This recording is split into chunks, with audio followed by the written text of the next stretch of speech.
Greetings, fellow followers of Fra Dhammachayo, or as we've always called him, 01. Regarding the announcement of the high-level working committee of Wat Phra Dhammakaya, which they call the Abbot's Office, dated April 26, 2026. Those of us outside the temple probably wouldn't have seen it if someone within the temple hadn't posted the announcement on their Facebook page. We only recently saw the announcement posted on the Facebook page of the Mahapariyana Federation on April 29, 2026. Upon seeing it, we were immediately surprised because, 1. Normally, how does Wat Phra Dhammakaya hold meetings to appoint people?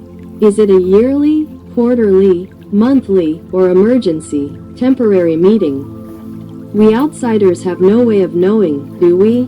2. Do they often meet on the 26th? It seems they have a special number, the 26th. Previously, we saw an announcement appointing the temple's executive committee dated December 26, 2018. That was the first time our main figure was included in that announcement, after being absent for a long time.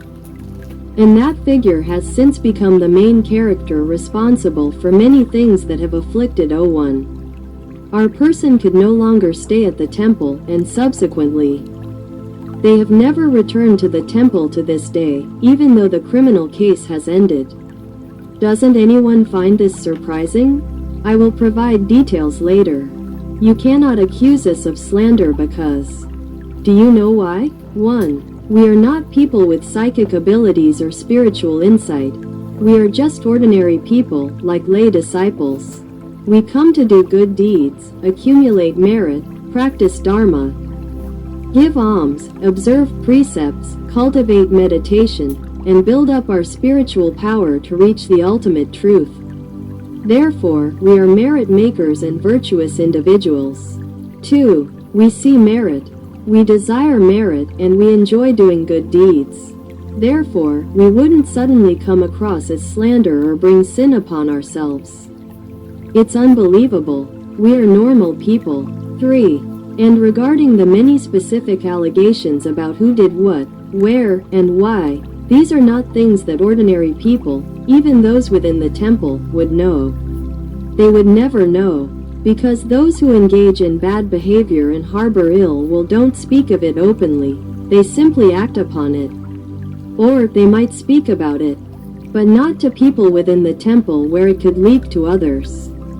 Or anything that was previously heard from them has now been silenced. It's been eliminated so that no one can confirm what they ever said or told us. Various malicious intentions within Wat Phra Dhammakaya, especially those against Luang Phra Dhammachayo, are deeply ingrained in the understanding of the world. Therefore, everyone else is unaware of the full extent of these intentions, just as we are. As devotees outside the temple, you know nothing. However, those within the temple know only to a certain degree.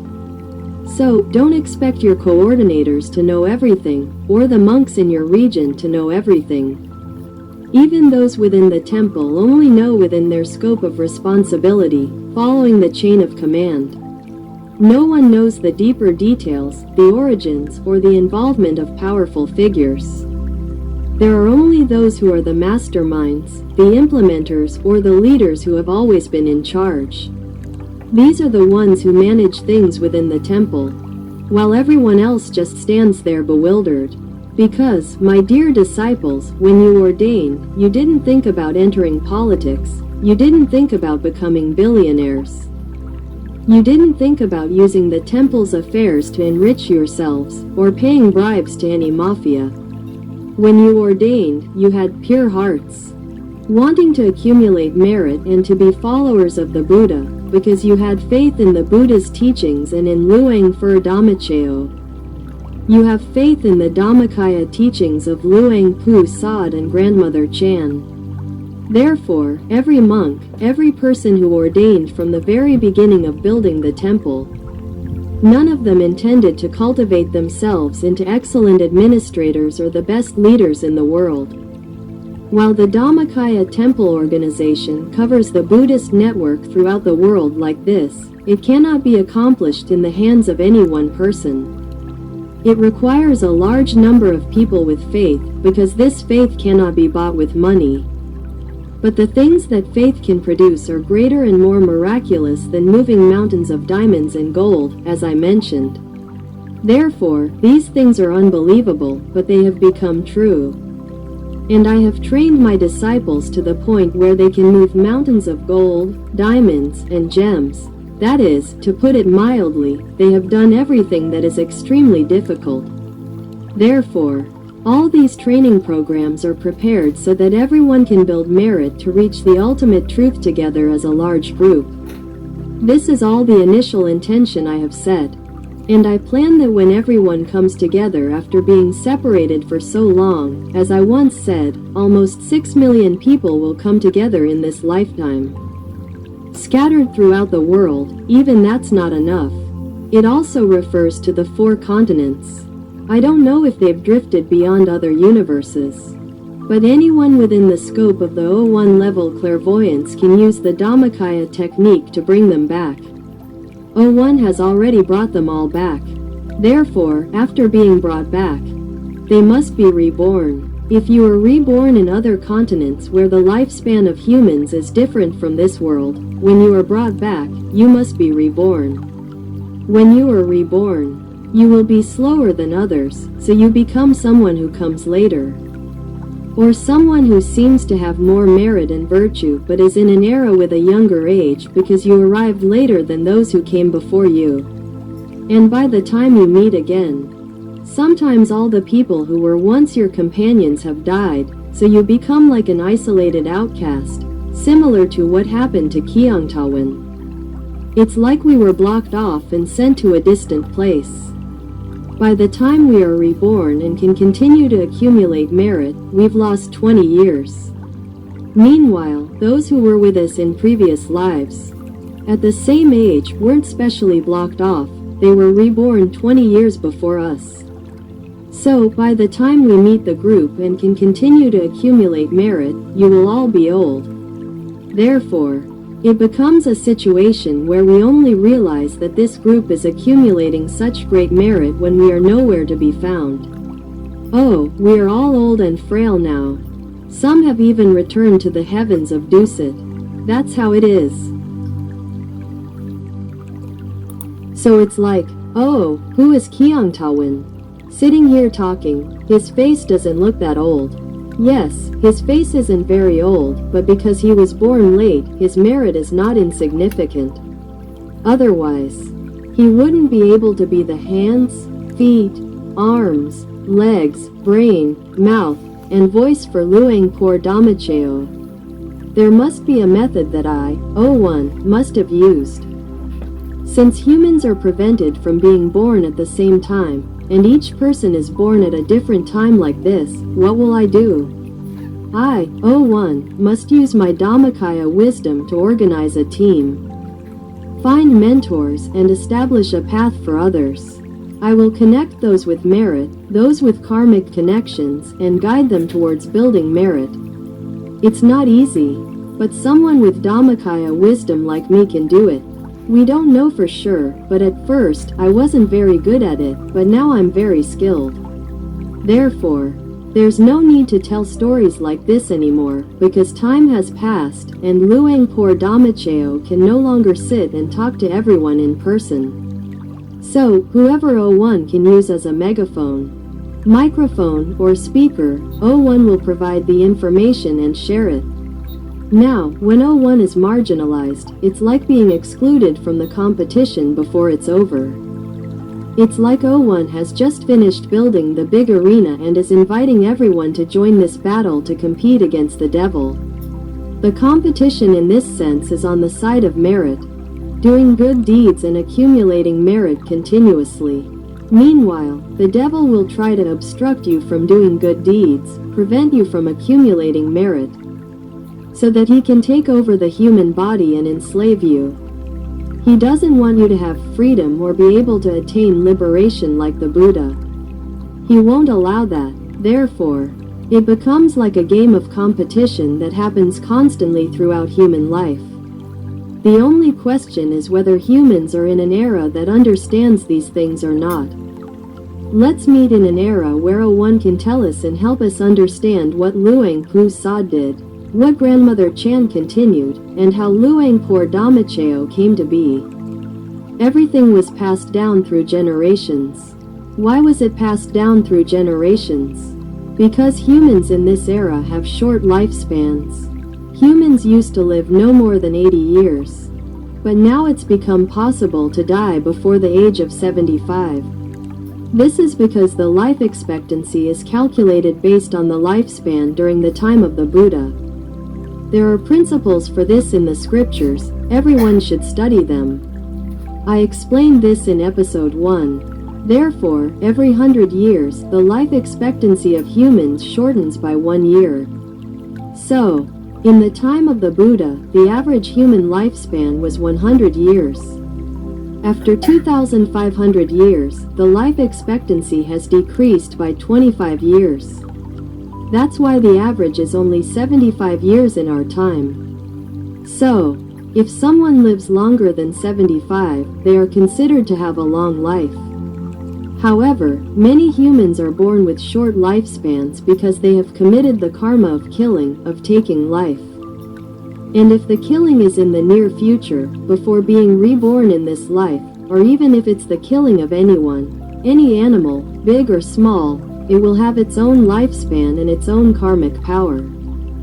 If it's present karma in this life, it will cut short life very quickly. That's why we have the opportunity to learn about this from Luang Por Damajeo. In episode 1, when he was the head teacher of the Kindergarten of Dreams school. These are kindergarten students who missed the era when 01 taught personally. 01 taught every night. Unless 01 had errands or was ill, 01 never missed a lesson. During the time 01 taught, the school opened, and May 9, 2002, was the first day 01 taught at the kindergarten. Back then, there were no screens or anything, only radio and voices.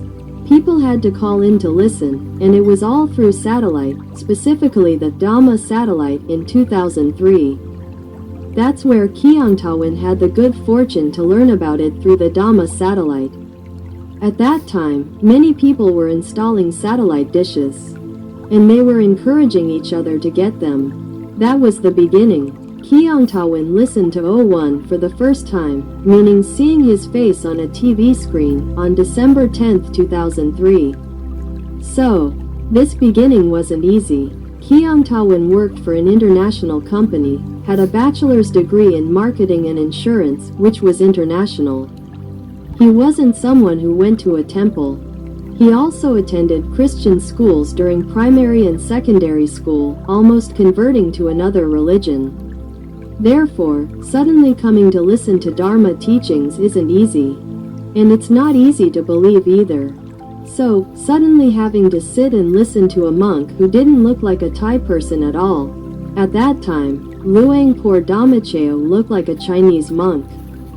And he was wearing a long-sleeved shirt with a covered robe. We kept looking and wondering, is this a Thai monk? He spoke Thai, but his face didn't look like one. It created many contradictions when we started listening to his teachings. We had to use our brains to consider and differentiate more than we could to understand what he was talking about and who he was talking to. What was he talking about? And what benefit would it give us? That was the first thing we thought. You have to know that in the present era, especially in the present day where women work outside the home, and especially those earning tens of thousands of baht a month, like me back then, working for an American company, working with foreigners, it's not like we easily believe anything anyone says. And it's like, maybe we think we're so smart that we don't easily believe anyone. When I listened to him, it wasn't easy. I contradicted him, I doubted him, I had questions all the time. But we didn't realize that the questions we asked weren't intentionally asked. We just listened and thought to ourselves, how could that be? It must be like that. Otherwise, how could that happen? We came up with our own idea, and then the next day, during a live broadcast, 01 answered us.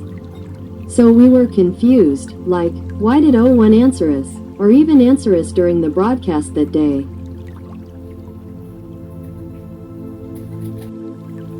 Because whatever 01 said, at first there was no schedule showing what was being taught on which day. When it was newly installed, we thought, what could they possibly teach in 24 hours? That's why we started scrutinizing it, because we were paying tens of thousands of baht to install the satellite dish. We wanted to know what there would be to watch and listen to. What kind of Dharma teachings were there? We couldn't possibly listen for 24 hours straight. That was our thinking. So, we started scrutinizing it. We sat and watched from the moment the satellite dish was installed. I remember it was 2 p.m. on December 10, 2003. We sat in front of the TV screen at a distance of less than a meter, just to watch. We stayed with it for 24 hours until we finally found out the timetable, which didn't exist at the time. We needed to know what they were teaching in 24 hours, what programs were on, and at what time. We watched for that long. So, it became a period where we felt like we had discovered a treasure trove of knowledge we had never heard before. And then we stopped everything else because we wanted to find fault. Think about it. What could someone who wanted to find fault possibly find? And we didn't just find fault, we also wrote it down. We wrote down what answers we heard. In the beginning, when we sat in front of the screen, if we had a question, it was like 01 would look at us and answer immediately. What would you think if that happened to you? We even thought, hey, is this a ghost trick? Can they really argue with us through the screen? It was amazing, and after many times, we started thinking, we can learn from a teacher who talks to us through a TV screen. Is that even real? That question of, is it real? Led us to conduct many scientific experiments. So you don't know what it took to come to be Kyongtawan Su Sudhama, and this name wasn't chosen by us. 01 chose it. So 01 must have some meaning here, definitely what our role was. At that time, we didn't know. We only knew that we listened to the Dharma because we wanted to know what benefit it would give us, what it had to do with us. It had to be quick. We had to know as quickly as possible so we could move on to something else. Because that's how humans are. They want to know how much benefit it has and how much it's not. And if they find out, okay, it's only this much benefit, they'll move on to something else. We were like that. Coincidentally, the kindergarten of dreams school never ends. Learning is endless. Questions are always answered, and the answers always leave you speechless, saying, wow, is that even possible? Is there such a thing as that? So, if anyone is wondering about the meaning of Kyongtawan Su Sudhama, this 10-minute introduction is to help you understand who you are about to listen to. People like to call me Auntie, and some with foul mouths will call me AI or something like that. On our page, we use our beautiful pictures, which AI makes look good. And it's not entirely inaccurate. If we wanted to look like that, we could get plastic surgery and end up looking like that. So we're not deceiving anyone. We're just showing you what it would look like if we had the procedure done. It looks good, so you can remember the beautiful features. We're not lying, but we also mention that it's AI generated. Don't assume that this is our current appearance or body shape, but we have the right to maintain a beautiful image for people to see. So don't accuse us of deception or insincerity. People who know us well will know whether they can trust us or not. So, there's no need to doubt that. But I'm clarifying this first so we can move on to why we seem to be specifically attacking the monks in the temple, and the codes 02 and 06. Those who have followed us for a long time will know. But those who have recently started following us may encounter a lot of prejudice. I mean, they're prejudiced against us, thinking that we are biased. Or are we being malicious or something? But if you knew our origins, which date back to 2003, then if you're younger than us and haven't been here since 2003 like us, and you've been here continuously, becoming more and more committed, not just coming and going. We've been here continuously. We're in front of the screen every day, many times a day, almost 24 hours a day. Therefore, we are people who are deeply devoted to the Dharma of this channel, memorizing and understanding everything. So we can say that what the core principles that 01 teaches, what the attitudes or main policies of 01 are, that 01 has said they won't change. A person like 01 keeps their word and won't change. Why? Because 01 sees the consequences of their words, whether it leads to sin or not, and the consequences of sin are heavy. Therefore, 01 would never commit a sin like that. 01 isn't joking or laughing. When 01 says something, it's all true. It's just that our understanding of Dharma isn't as refined as what 01 says, and we can't keep up with them. This is a general statement. So, if anyone listens to Kyungtawin speaks, or posts on various pages, and it seems like we're slandering monks of level 02 or 06, please know that it's not Kyungtawin. This information comes from Luangpur Dhammachayo 01, whom we used to call the great teacher, but nowadays, younger generations don't know 01. They haven't listened because 01 hasn't taught since 2016, and now it's been 10 years. If anyone came after 2016, we ask you to be very careful. If you're going to comment or judge anything about us, you must be extremely cautious because the merit you've gained recently is vastly different from the merit we gained from 2003 to 2016. The Dharma we listen to from 01 every day and night. From the end of 2003 until April 2016, 01's birthday, count that 13 years. That's not a short time. It's like learning. In university, you have to get many degrees because if university is 4 years long, you have to get 3 degrees to graduate in 12 years. And it's the same here. But this is a Bachelor of Buddhist Studies from the Dhammakaya University, California. Oh, we also graduated from there, class 2. So, whatever knowledge is taught here, whatever form it takes, we'll take it all. We really want to know because we're the kind of people who, if we know something, we have to know it thoroughly. So, we didn't think that our habit would lead us to sit and examine what happened at Wat Phra Dhammakaya, wondering why it wasn't the same, why it wasn't right, why it wasn't correct. We learned by memorizing things. Therefore, if we remember, we can check it, and we can say that it's not right, it's incorrect. So, if someone is deceiving us, saying something that isn't true and claiming that Luangpur Dhammachayo said it, if we remember that 01 didn't say that, we will argue. We will stand firm that 01's words are not like that. Therefore, if we argue, we might not remember some things, but when information from 01 comes, it makes us remember.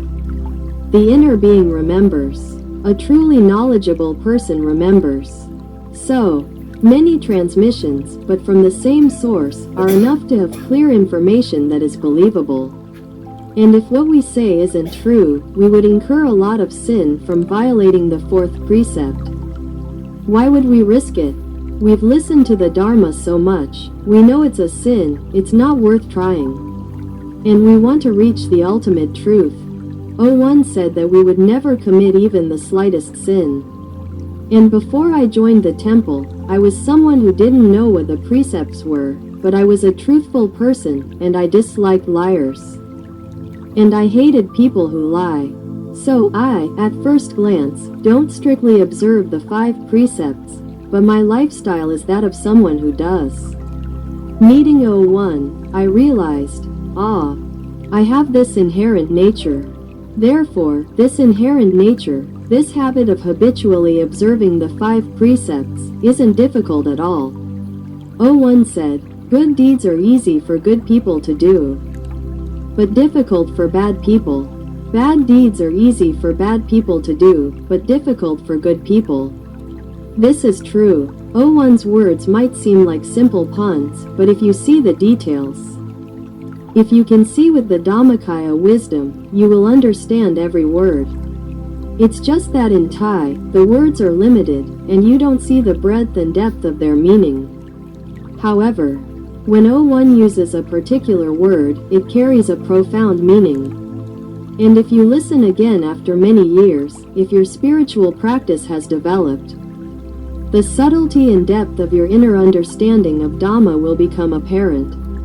You might not see it now, but when you listen to 01's old tapes, you'll hear them as if they were new. You'll gain a much deeper understanding than before, unlike what you previously heard. Before, it was just ordinary words, short sentences. But when you listen again as your spiritual practice has become more refined and your mind has become more elevated, these words will be interpreted or translated in a way that allows you to understand much more profoundly. Everyone has to practice for themselves to understand this. So, everything I've said so far is to help you understand. 1. Kiang Tawan Su Sut Tham, beside the sun to the ultimate truth, doesn't mean we're crazy. 2. Kiang Tawan Su Sut Tham is a name given by the great teacher or 01, but you don't need to know how. 3. 01 assigned us this task. It's about conveying the truth, because otherwise, we'd end up in hell with the sin we incur. 01 wouldn't take us to the ultimate truth with them. 01 wouldn't give us any sin. Therefore, we stand firm in speaking about things we don't see, and that no one else knows either. If people don't speak out about the evil in their hearts, how can you know? Or if you have a suspicion, and they refuse to admit it, how can you make them accept it? There's no way, right? But where does belief come from? If no one catches them, finds witnesses, or finds evidence, if you don't find these things in this era, they'll say it's unbelievable. But have you ever believed in something you couldn't prove, but you still had to believe it?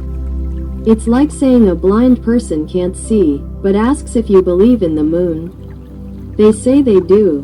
Do you believe in the sun? They say they do. Are these people being ridiculous for believing in something they can't see? So, you're the same. Don't judge others based solely on your own standards. Especially the younger generation. You might be older, or rather, quite old, but you only came across the temple in years after 2016, after April, when Fra Damacheo first birthday, gave his official address to the assembly. After that, he could not come out again. If you came after that, please know that they have successfully obstructed you all along, depriving you of your rights and freedoms, taking you away from the community. They didn't physically harm Fra Damacheo. They couldn't. His spiritual power couldn't harm him. But they only forced him to distance himself from the children he loved. And who is the victim then? It's not Fra Damacheo himself, but the children who followed him. And if someone were to impersonate Fra Damacheo and deceive you, how would you know? Unless you rely on older people who truly know Fra Damacheo. Unless you rely on people who have listened to his teachings and know his true aspirations. Unless you rely on people who have truly listened to him, remembered and recorded his teachings for 13 years, like Kiang Tawan. We believe no one has done what we have in learning Dhamma from Fra Damacheo. Therefore, we dare say that we know him truly well. We know and remember. Yes, we haven't reached enlightenment yet, but we see the Buddha within us and know him. Therefore, no one can deceive us. Who would say that 01 now possesses some level of Dharma, like a primordial emperor or something? Excuse me, you're speaking like someone who doesn't know. You're speaking like someone who doesn't understand the nature of Dharma. There are no more than 18 bodies that can be considered a personal state. But beyond that, or at a much higher level in the subtle realm, whatever you call it, it's called a state of being. But it's not a self. It cannot be called a self. If 01 were a self, it would be a Kothafu individual, one who has a firm Dharma body 24 hours a day, seeing the Buddha as the Buddha all the time. That's the only state. Beyond that, one becomes an Arya individual.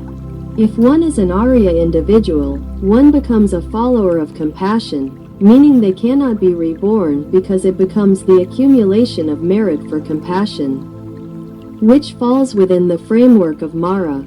They must go to nirvana. 01, however, is on the path of subjugation. 01 will stop at the state of being called a Kothafu individual. Therefore, anyone who boasts about their extensive knowledge of Dharma, saying they see 01 as an emperor or something like that, I won't argue with you. You can see whatever you want. But those states you see are subtle realms, they cannot be called a self. It's a state that can be reached, seen, and experienced occasionally, and then one must return to the state of the highest being. Please understand this. But whether you believe it or not is up to you. I'm speaking to those who believe with reason and true knowledge.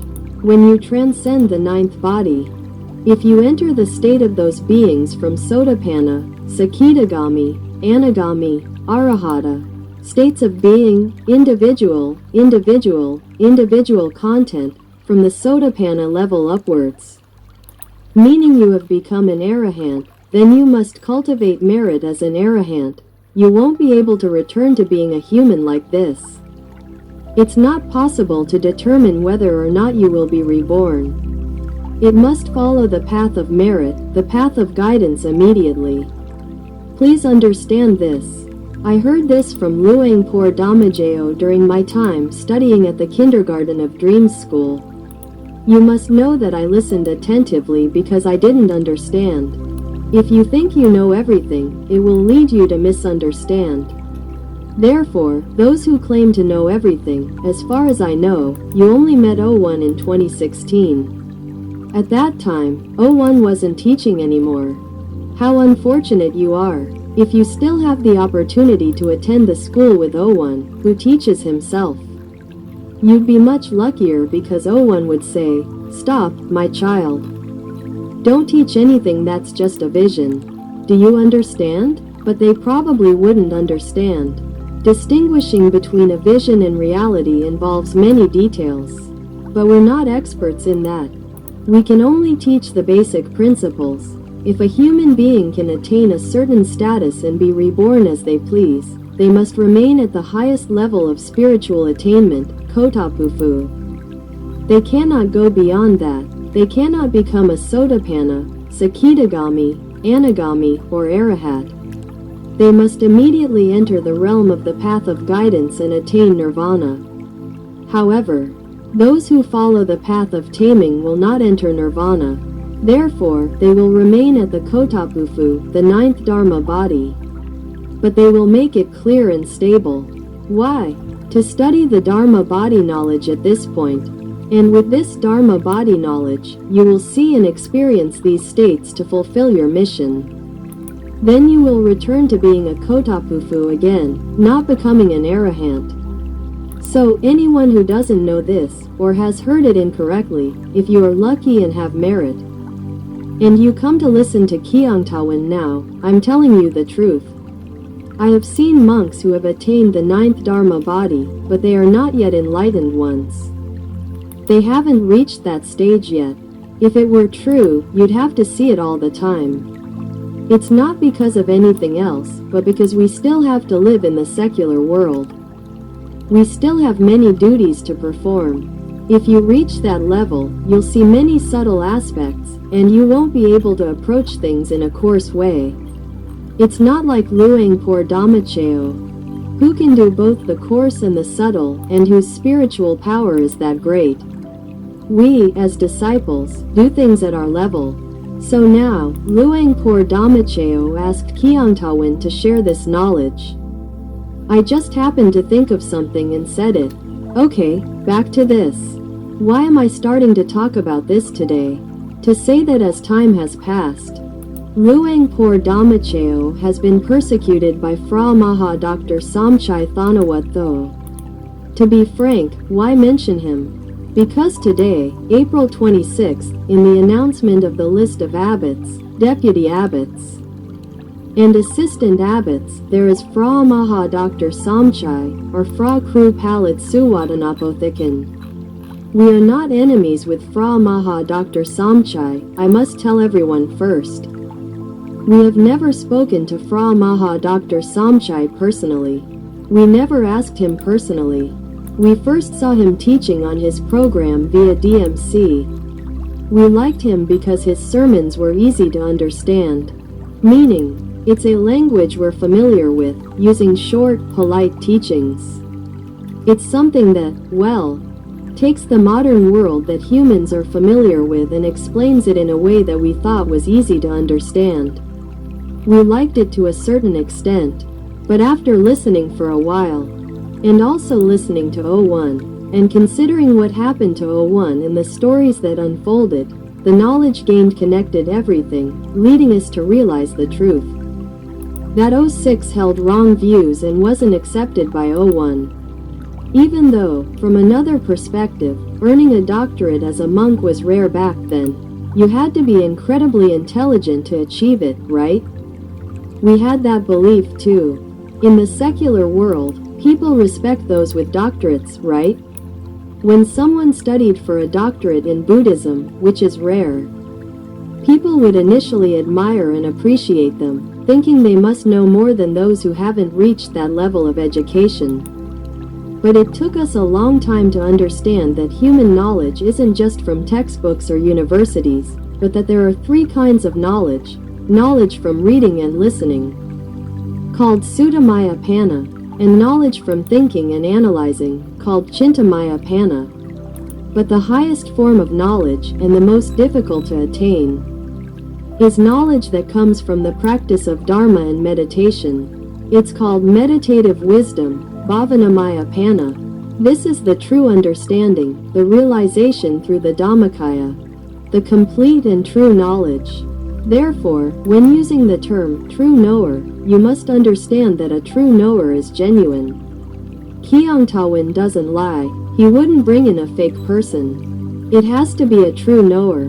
When a true knower speaks, it's true knowledge and it's real.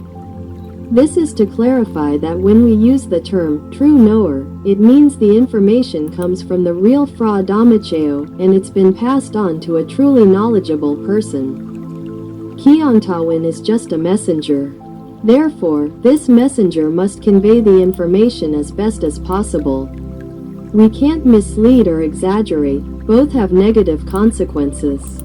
So, what Kyungtawan is best at is speaking only what he knows. He doesn't always speak only what he's asked to speak. Sometimes he knows more, but he only speaks what he's allowed to say. He won't speak beyond what he's asked to say, and he won't speak about things he doesn't know. He can't say he won't speak about things he doesn't know, because sometimes he doesn't know something. But the information he's given compels him to speak according to what he's received. When we read and understand it, it means we've learned something we didn't know before. Therefore, many things discussed are about behaviors or thoughts that lie deep within the human psyche.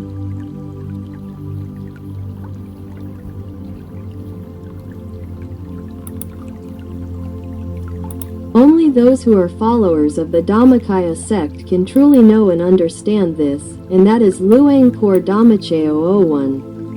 So, is that clear? When we talk about behavior or expressions that reveal intent, the word intent refers to the heart, the mind of a person, the intention of what they want to do and for what purpose.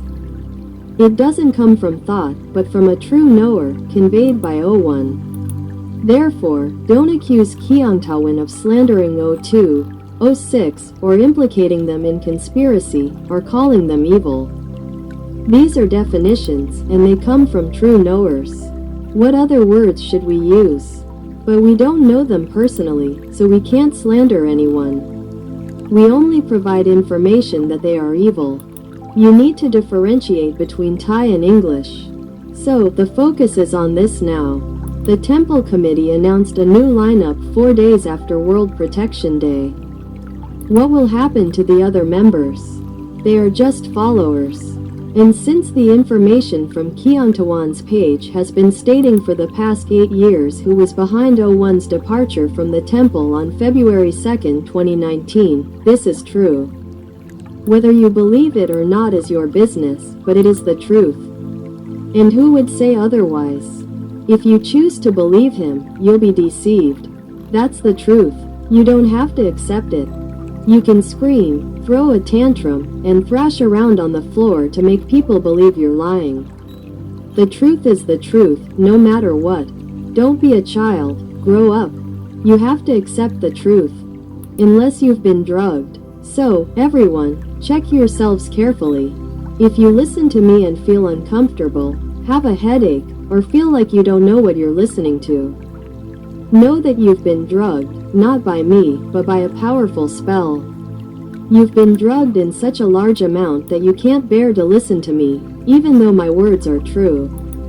These spells make people lose their sanity, their ability to distinguish between truth and falsehood through reason. They can't differentiate because their brains are hypnotized.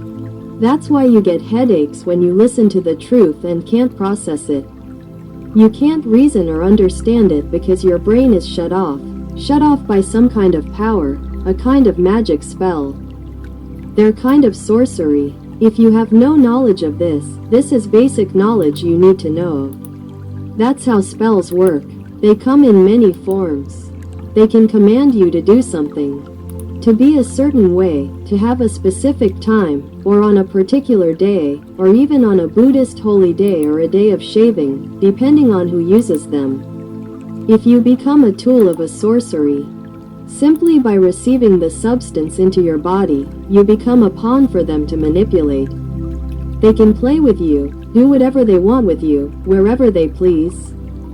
If you mistakenly accept the sorcery, therefore, it brings us back to the warning before Earth Day on the 21st, the one that came through the hotline. Because a virtuous person from abroad had a dream in the morning. It couldn't have been earlier, because it had just happened, and it was a real event. The dream occurred immediately after they learned about it. The person who dreamt it was because the person who instructed them to dream was a 01, someone who sees with the Dhammakaya wisdom. And then they survey the world to see who is in a state capable of receiving the dream and conveying it to us. That person then receives that merit, which connects to us and influences us to understand what happened, so that the true knower can clearly tell us what happened, that this is what was instructed in the dream, so that we can understand correctly what happened. There was sorcery being used in cooking rice. And when did they start cooking? That's when the dream occurred. The person who dreamt it was in the morning of the 21st at 5 a.m. Do you think that if the event on April 22nd requires serving that much rice? What time would Wat Phra Dhammakaya start cooking? Do you think they started cooking at 5 a.m. on the 21st? Go find the answer yourself. Because the dream that came at that time meant that it had already been done since the moment the rice was cooked. Which pot? Which time? It was at that moment. And from that first pot onwards. Who ate it? When did you eat it? After that, it means they had already cast the spell. Do you understand now why? When the news came, the signal from the true expert said that I, 01, burst into tears. And the short words, which even the true expert didn't understand at the time, were, they've done it. You won't survive. And then they cried. Think about my father's feelings. My father, who has children all over the world who love me, and who was going to come to my 82nd birthday celebration. I wasn't in the temple and had been trying to tell people for 8 years that I hadn't been there since 2019, and then they told me in 2020. And besides, I, 01, had already left the monkhood in late January 2020. After finishing the Dhammakai pilgrimage, I left the monkhood that year. Why did I, 01, have to leave? Because I had to go help the South. Since I didn't have anyone to work for, how could I help the people in the South escape the clutches of Islam? I had to go out and help them myself. That's why I had to leave the monkhood. There's a reason for it. It's just that you or whoever doesn't care. You all don't care about Luang Por Dhammajayo at all. I don't know if your lack of interest is natural, or if you're uninterested because you've been drugged, or if you're selfish. So, anyone listening this far, ask yourself which of these three groups you belong to. Because you might be one of those who weren't interested, which is why you're only listening now. But if you're listening now, you're quite fortunate. We still doubt that those who have already been drugged would be listening to us this far. Anyone listening here, be aware that if you've been drugged, it's a small dose. And they haven't even given you the drug yet, understand? You've received the drug, but if they haven't given you the drug, you're fine. You're still normal. You can argue with me. You can criticize me. Some people even threaten to shoot me. Oh, I'm terrified of dying. Will you survive until next year when they come to shoot me? You should be more grateful if someone were a fortune teller telling you about a life-threatening situation. Honestly, would you be so prejudiced? Wouldn't you rush to thank them for warning you in advance? I don't want that. I just want you to listen, be aware, and then find reasons that make you believe it. Because it requires absolute belief. I dream, and there are many stories. Other people have dreamt and told me many stories. But before I can interpret the dreams, there has to be a true enlightened person who connects with 01 and tells me that 01 is actually the one giving the dream. When 01 is the one giving the dream, then the interpretation will be correct. It's not like they give a dream and then we compare it to astrology or this person or that person. That's not right. It's a different meaning. You have to look at who the person who wants to convey the message is trying to communicate with. And if they communicate with someone, you have to know what that person knows and understands to enable them to remember the dream before they even know what the dream is trying to tell them. They have to remember the dream in order to be able to tell me. Therefore, it's not easy for each person to give the story through a dream, but 01, with the Dhammakaya knowledge, can do it. 01 once said that entering someone's dream is pig, a Thai idiom meaning very easy. 01 said this at school to Kiangtawan. I used to go listen to him. I usually go to his school regularly. There were many times during that period when Kiangtawan dreamt very often. And I knew that 01 was giving me dreams and telling me many things. I wrote down everything and interpreted the dreams myself every day, with the help of a true enlightened person. It was 01 arranged to dream like this. That's how we knew, okay, for someone to dream, that person must have a certain level of knowledge that 01 can interpret for that dream. And that person must be able to communicate it. Sometimes the dream is about elephants, horses, cows, or buffaloes, but 01's intention is that when it comes to Kiangtawan, the true expert, the explanation will be clear, and we'll understand what it means based on these principles. This is a unique learning process. So don't think, oh, this dream interpreter focuses on only one thing and interprets it that way. That's not the case. It's because the person giving the dream focuses on the group. Therefore, if there's nothing related to the group, they won't waste time asking anyone to dream about it. But if it's related to the group, and 01 sees something happening that they want to tell or warn about, then they'll give the dream to us to interpret and tell everyone. It's like everyone's vision is going in the same direction, making you think the dream interpreter focuses on only one thing and interprets everything as just that one thing. That's the case with other people, yes, but not with Kiangtawan. Let me explain that clearly. Now, let's focus on this. 06, or Fra Maha Dr. Somchai, has been in conflict with Luangpur Damacheo for a long time because 01 disagrees with him and doesn't accept him. But he doesn't know why 01 didn't accept him. Because 01 simply wouldn't talk to him. Someone once told me that when 06 was giving sermons for the first time, he was studying medicine or something, and had just become a monk for a while. I suspect he already had a PhD, I'm not sure. But he was in the process of practicing giving sermons, and 01 was sitting in on it. But after the sermon, someone asked him how it went. 01 didn't say much. He just said one sentence. Will people even understand what he is saying? That's all, and then he walked away. What would an intelligent person think when they see 06's style of preaching? They'll understand that 06 likes to use fancy words, high-level vocabulary, like someone with a PhD. Who's used to the language of doctors? It makes it difficult for people who aren't doctors to understand. I'm not saying he uses high-level vocabulary to the point of being offensive or pretentious. But it means it's the familiarity of someone who's studied at that level. When you preach, you're not putting on the mask of a good, compassionate preacher, aiming to preach to everyone. You're aiming to preach only to those with discerning ears and minds.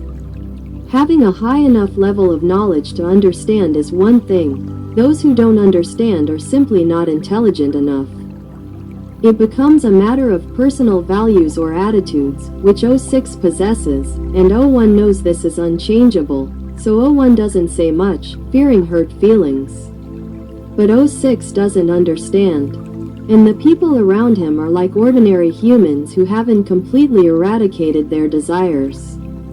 We see a lot in society where people blindly admire and praise those with high academic qualifications, following suit and believing everything they're told. This causes him to develop bad habits and misunderstand who he is and what he knows. When someone who knows more, but doesn't happen to have a doctorate like him, tries to warn him, he refuses. Thinking, you should have a doctorate first before you can warn me. I don't know if this kind of attitude is the reason he's not accepted by 01, but because his heart isn't truly giving. He's someone with ulterior motives and personal reasons. This isn't the spirit of a bodhisattva, not the spirit of a monk, who preaches for the benefit of the listeners. Not for the benefit of the preacher to make himself look good, credible, and gain prestige in society, to be respected and believed wherever he goes. What does that gain? It will continue to deceive people, and they'll believe it. This is it. It's a subtle detail that emerges, saying that if it falls into that category, it will be like this. And that's what's called wrong view, mithya drshti. So, in the case of 06, what's wrong with that? It's wrong because he has wrong view. Wrong view means thinking wrongly, speaking wrongly, and acting wrongly, and then using it in religious work. That's why 01 didn't accept. When he asked and offered to do this and that, 01 refused, saying there was already someone else. That the position of abbot was given to him. Even the position of abbot, some people said that 06 asked 01, like Devadatta asked the Buddha, saying, 01, you're old now, let you be my representative. I'll do everything for you. Something like that. And I remember someone saying that 01 listened to his request and spoke to him directly, saying, there's already someone suitable for the position of abbot. End of story. He spoke in a way that wouldn't cause any offense. And the question is, 06 asked 01 for the position of abbot. What does that mean? It means he had a desire to be powerful, taking care of the entire temple, taking care of all the people, overseeing all the affairs of Wat Phra Dhammakaya and its branches worldwide, right? If someone wants to be in that position, what is their primary goal? If your objective isn't to build prestige like 01 has been doing all along, then you shouldn't be there, right? Therefore, 01's answer that there's already someone suitable for the position clearly shows that you're not suitable. But it's difficult to sit down and explain to you why you're not suitable if you don't even know yourself. It's hard.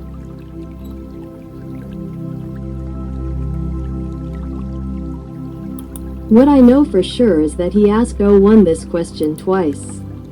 The second time he asked, 01 didn't speak to him and just got up. So, the question is, what is 06's intention in wanting to be the abbot? Is it a delusion that he thinks he has a PhD? There are many other monks with PhDs too. Don't they all have to be abbots? If so, he should be the abbot of another temple, another branch temple, another sect. I've seen abbots open centers like Khao Q Sadet or DCI Bang Bao, haven't they? They could be abbots of those temples too. They don't need to be the abbot of Wat Phra Dhammakaya. But now, what has he done? Coming and going, but what's certain is that he has caused hardship for the community because of the loss of the father, referring to a senior monk. The term loss of the father means he forced the father to leave Wat Phra Dhammakaya because he couldn't be with his children. This is the truth. I don't need to say who told me or when, but I've verified it. It's true. It was at the end of 2018, on December 26, 2018, when the temple announced the formation of a new committee. And in that committee, there was 06. I don't remember if he was the vice president or the secretary, but that committee was formed to raise funds. And why did they raise funds? They forged the sermon and signed it with someone's name for the first time during the fundraising campaign. But we later found out that they used the name someone instead of 01 or Dao Songsan from after June onwards, sending it here and there. Which made us realize, oh, actually, someone else was acting in place of the real 01 since after June. They were bold enough to forge the message and were too ashamed to use the name Dao Songsan like 01. So they used someone instead and gave instructions here and there. But it wasn't really fundraising, they were raising funds. And on December 26, 2018, it was the first fundraising campaign where someone was the one raising funds. And it was to raise funds to make gold leaf for the dome of the Phra Maha Dhammakaya Chedi. What was the purpose of doing that when the 01 pagoda had already been designed? It could stand for 1,000 years without needing any restoration. That's it. Suddenly, an idea came up. Impersonating 01, inviting people to put gold leaf on the dome to make it look radiant. This wasn't 01's original intention, but he did it, and people who didn't know believed it was 01. Even if you had doubts about whether someone was 01, or why they weren't using the name 01, you could only doubt and move on because you're afraid of missing out on merit. But you don't know that this is the crucial point. If you can't prove that this person isn't really 01, and if they're not really 01, then there must be another intention. Because if it were really 01, you could trust that the intention was pure. But if it's someone else, you have to prove whether that person's intention is truly pure and meritorious before you can donate, right? Because you did that with 01. So, when it's a new person, these processes have to happen. But isn't that why they try to impersonate 01, so they don't have to worry about whether it's good or bad to donate? Is it really 01? That's why they always choose this method, impersonation. Making people believe it's Luang Por Damacheo, and then everyone will donate without doubt. When someone has doubts, then there's a saying that's meant to win hearts. Do good deeds with a pure heart, without overthinking. But more importantly, when Keong Tawin received information from the Dragon of Hidden Body, those who had never heard of it, or had heard of it before, might think, dragon or serpent. Oh, you're joking around, you'll just accumulate a lot of sin. Because the Dragon of Hidden Body is none other than Phra Dhammakaya. 01 himself calls it that, but 01 means using the Dhammakaya technique to superimpose his own image into the image of the person he has trained. In order to transmit inner knowledge from the true enlightened one, this ensures that the knowledge is accurate and unbiased, so that Keong Tawin can pass it on to 01's followers. Why does it have to be Keong Tawin? Couldn't it be someone else? No, because 01 doesn't trust others. He's trained this way, and he doesn't trust the people he trains with, so he never lets them go. There's not even a single second that he doesn't watch over them. So, are you feeling lucky or unlucky to have the Dhammakaya of 01 watching over you all the time? If you're a good person, you'll be happy, right? But if you want to do something bad, you'll probably feel suffocated, right? So everyone can decide for themselves whether being Kyungtawin is easy or difficult. But for the real Kyungtawin, there are no fakes. No one dares to imitate her because the name Kyungtawin, well, I don't know, it has some kind of mystical quality. People don't dare to imitate her. No one dares to impersonate her. Try to impersonate her, and you might get punished by the benevolent forces. The benevolent forces have power. It depends on whether they use it or not. If they need to protect someone, those who harbor ill will towards them will be in serious trouble. We can discuss this, and we've always survived safely. That's why we're even more confident that everything we've said is true, absolutely true. We're certain of it because of 01. Anyone who tells me to stop claiming, to stop citing 01, to stop making such claims, well, have you even met me? Do you know my background before making such baseless accusations? You're just accumulating sin. So don't do it. Verbal karma is powerful. And I'm working on a big project for 01. Anyone who speaks ill of me will be in serious trouble, extremely unlucky. I'm warning you. It's not that I'm arrogant or boastful. Arrogant? Well, I'm good because I've earned their trust, because 01 has scrutinized me thoroughly, even down to my soul.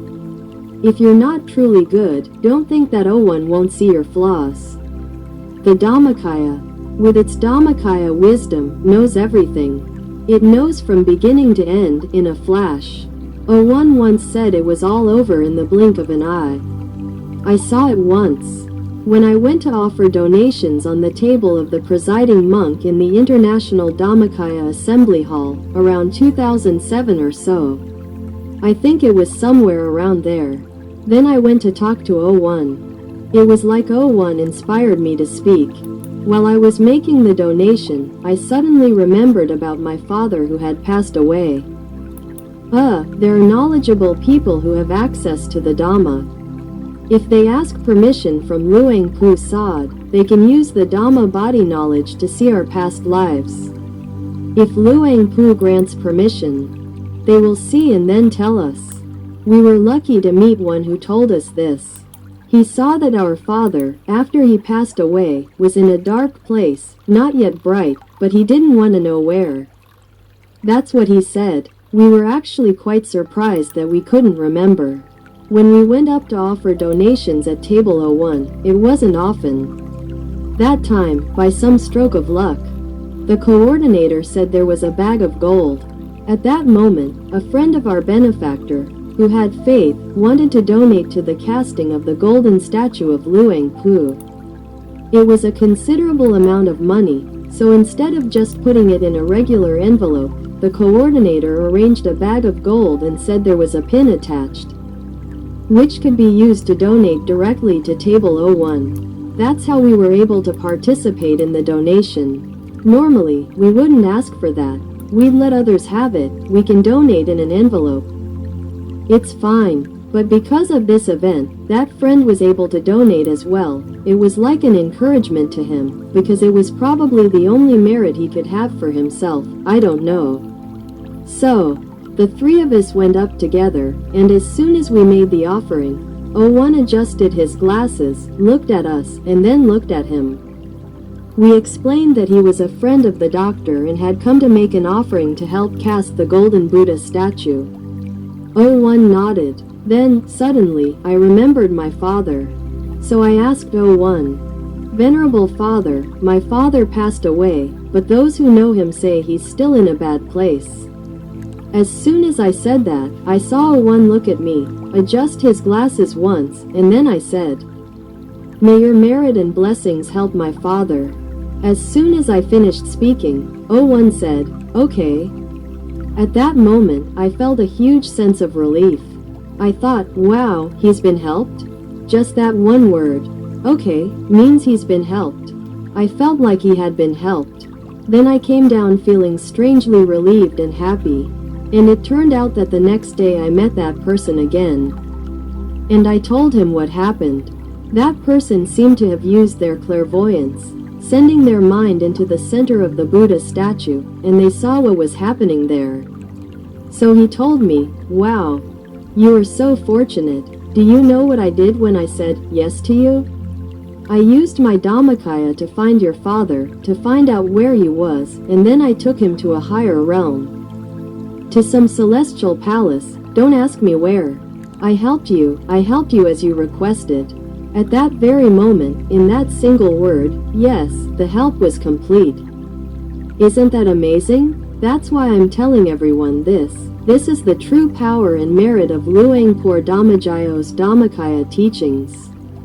We've experienced it ourselves. And we've had people who know confirm it. But this person isn't a true enlightened one. They're a different person. So we've been blessed to meet people who know in many different ways and from many different schools of thought. We've met people who have attained the Dhammakaya in many different ways. From many different traditions. It's not like they all come from the same lineage. No, we've met many different kinds. It's like knowledge that came to us as a training exercise, allowing us to know and understand the subtle aspects that we ourselves couldn't see.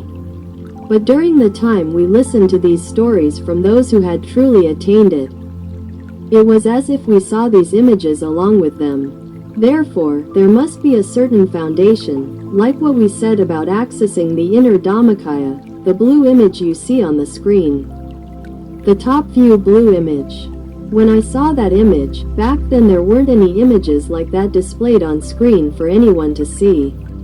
But the day I saw that image in my heart, in my body, and truly knew it, the next day I saw it displayed on the screen in the temple assembly.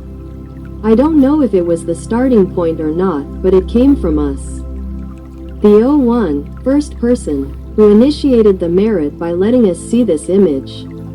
Then, 01 brought it up and said, this is the goal for everyone. 01 expects my children to practice and attain this Dhammakaya. What is this Dhammakaya? This is the subtle Dhammakaya, the blue top view image you see.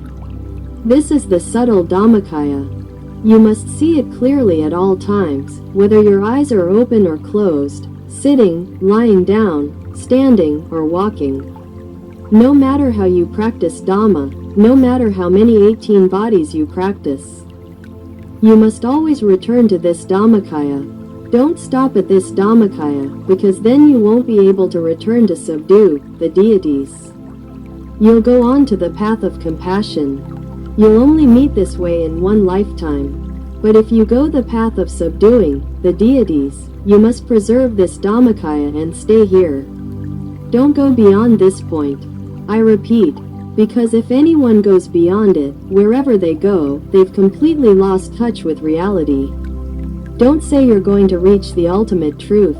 You misunderstand. The term ultimate truth, in your understanding, you mean the ultimate understanding of Dharma, the most refined and profound, and then you say that's the ultimate truth, right? No, it's not. It's only a fraction of the truth. It's not the real thing. The real thing isn't like that. But you don't understand, and you want to think that way. And it becomes the knowledge of a wandering warrior. Let's use that term, someone who wasn't part of a group. You just happened to be traveling, you saw what they were training, so you joined in. And then you just passed through, finishing the training before anyone else. You think you're a master, you learned quickly, you finished, so you continue your wandering, seeing many more things. You brag about how you know, you see, you've reached this and that, you've seen so much. But I'm sorry, it's just a battlefield. The real way to conquer evil is 01. No one is allowed to see anything. Only the 18 bodies, moving forward and backward, are allowed. And then it ends at the 9th supreme deity, and it stays here, only at this deity. You're not allowed to see anything else. If you want to see anything, 01 must tell you and be present. Otherwise, you will be lured away from there. And it will become a situation where you are being deceived by the devil into seeing many things that you might think you know everything and then tell many stories about. It's all baseless.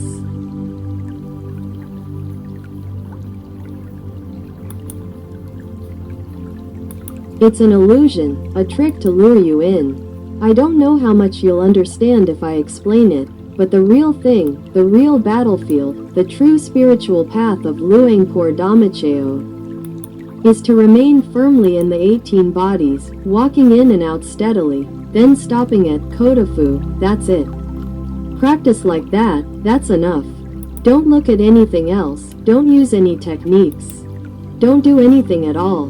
Just remain firm with the 18 bodies, walking in and out smoothly, and end at Kodafu Dharma body. That's it. So, anyone who comes later and has just heard this, you can hold on to this. Don't listen to anyone else, don't be misled by anyone. This is truly from Luang Por Damacheo. I can confirm that. You don't need to know me, you just need to know me.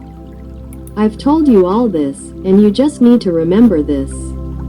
If you follow my instructions, you will meet me, and if you can continue, I will guide you. You won't get lost. Don't get tired of walking in and out of just the 18 bodies, because that's how you become skilled. And if you become that skilled, you can go anywhere in the universe and beyond. Or any universe. Countless universes, infinite universes, you can go there, but don't go alone. 01 will be the one to take you. If anyone goes alone and says they've been everywhere, you'll keep being deceived by the devil because you'll see some right and some wrong, but more wrong than right, because the devil doesn't wish you well. If you don't listen to the Buddha, only the devil will tell you. Since 01 hasn't met you, it means you're on the wrong path. And what have you seen? Who led you there? It's like the devil. Many people probably know who I'm referring to. I won't mention names. I'm not his enemy. I'm not an enemy of anyone. I sympathize with them. I pity them. Because if I say something and you don't listen and you don't believe me, I can't help you. And your disbelief doesn't affect me at all in many ways. But now, back to the matter of 06. Now, finally, if you, the disciples of Luang Por Damacheo, want to prove whether you've been poisoned or not, listen to me and then do it. The signal from 01 says it's time to gather and ask 06 at the temple. He is now the assistant abbot. On April 6th, it was announced that he is the assistant abbot of Wat Phra Dhammakaya. It's been officially announced. He is unworthy of this position at Wat Phra Dhammakaya in terms of merit and demerit. But if you look at the major projects he's undertaken over the years, all of which have brought fame, professional-looking ceremonies, and trust to the temple, you might think that immense merit has been generated because of his actions. That's why he was accepted as assistant abbot. But in reality, excuse me, and I'm not trying to be disrespectful, to put it simply, to achieve the results seen, 06 didn't use skill, he used wickedness. Just one act of wickedness is enough. What kind of wickedness? Do you know that if a human being violates the 5 precepts, it's considered wicked? It's not a vulgar word. Violating any one of the 5 precepts is wickedness in that aspect. 06 was wicked in lying and in stealing, 2 incidents that occurred during the time Luang Por Damacheo was the abbot.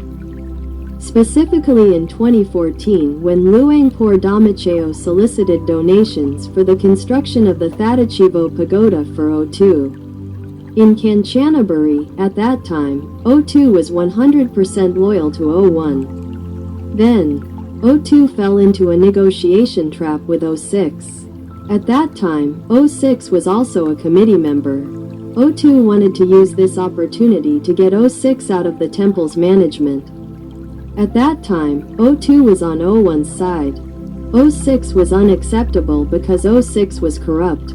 But 02 wanted to figure out how to get rid of him. 02 thought this was an opportunity to get 06 out of the temple, but it turned into a self-inflicted trap. He wasn't quick-witted enough. A dishonest person can't outsmart a dishonest person. When a dishonest person turns the tables, it's a style of misguided thinking. If you don't know what I mean, imagine talking to someone where you reason logically, and then they bring up one point that completely overturns your reasoning.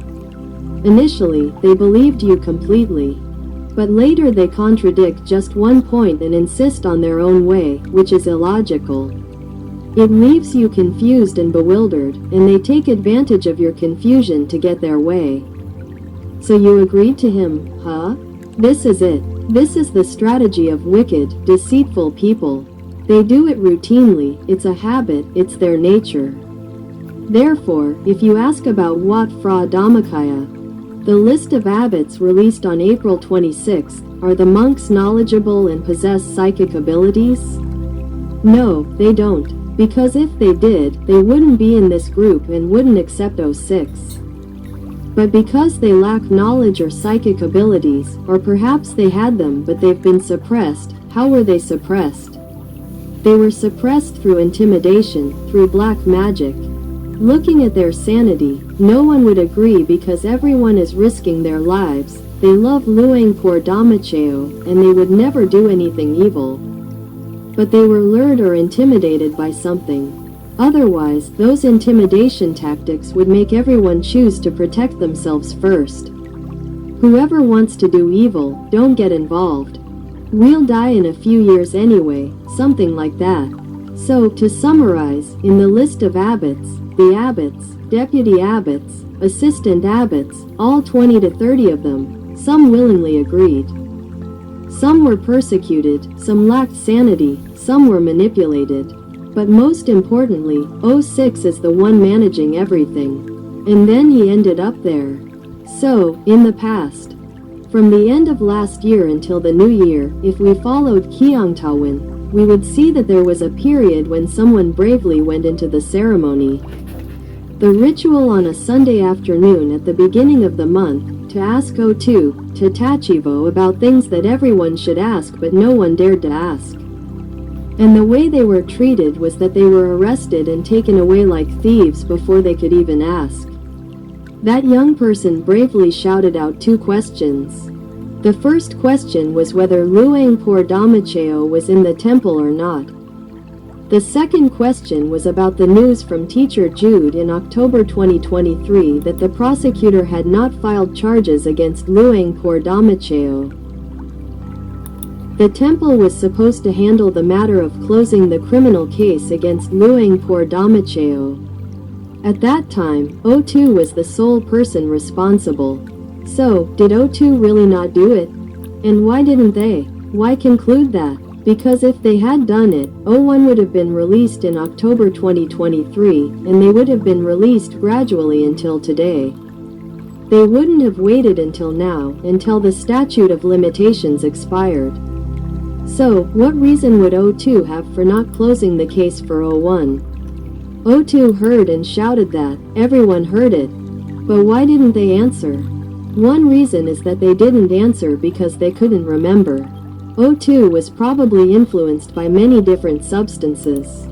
Do you think someone who was so loyal to Luang Por Dhamacheo, even to the point of giving their life for him, like Luang Por Tat, if someone wanted to bring him down through reason, they would never agree? You have to make him lose his mind, render him unable to use his intellect. That's it. You have to use many different kinds of medicine, many kinds of spells and black magic. This works on 02 because 02 has a lineage of black magic from past lives. That's not all. 02 once attained the Dhammakaya. This is what I've heard. 02 attained the Dhammakaya during a time when he could. The divine presence of the Buddha cut off those karmic consequences. But if he doesn't maintain that state constantly, and isn't always with the Buddha, the karmic consequences can return and work like those of an ordinary person. Therefore, whenever 02 is distracted, and the Buddha isn't always watching, the karmic consequences can come back to haunt him. And even worse, he associates with wicked people, manipulated by 06. 02 has a weakness, and he admires highly educated people, while 02 only has a master's degree. So, 02 implicitly submits to those with doctorates, which shouldn't be the case. But 02 gives himself this condition, allowing it to control him. He gives in just because the person has a doctorate. And that's why the person says things that 01 can't keep up with, but 01 has to agree. He's afraid that if he agrees, the person will think he's dumber or doesn't understand him. It became a gradual trap. Every time 06 came to see 02, he had to use a lot of black magic to make sure 02 couldn't think fast enough when making a proposal. Not being able to think quickly meant responding slowly. And responding slowly was like not responding at all. And 01 once said, right? If a monk remains silent after being asked something, it means he's okay with it. So, is this the method 06 has been using on 02 all along? To keep 02 confused, and then when a proposal comes, 02 just stays silent, like saying, okay, and then they proceed. That's their strategy. And the effects of various spells and manipulations over many years have made 02, believe it or not, completely forget about Luang Por Damacheo from their heart. Why do I believe this so strongly? There are observations. I've been observing him all along. My job is to observe and listen to every word. I watch his demeanor. I observe every time 02 attends the Grand Assembly. Every time he's in his role as the head of the Sangha. It's clear when he's acting normally and when he's not. 02 isn't an actor. So when 02 comes and he's not himself, it shows. When he's being manipulated, it shows. You can't fool him. That's why I've collected all the details. Who would accuse me? Why accuse 02? Should I go to Sri Thanya, a psychiatric hospital, and see a doctor? Or some people say, have you been sniffing a lot of glue? These kinds of comments are from people of a very low level. You are at a very low level, causing you to get involved with people that heavenly beings wouldn't associate with. I never knew that people who sniff glue would be like this. Or that people at Sri Thanya have the same intelligence as me. Do they really know how to distinguish right from wrong, good from evil, like I do? And then they say, oh, I have to go to Sri Thanya if I accuse 02. Do you understand that the things you're judging me on, and reason, are not the same thing?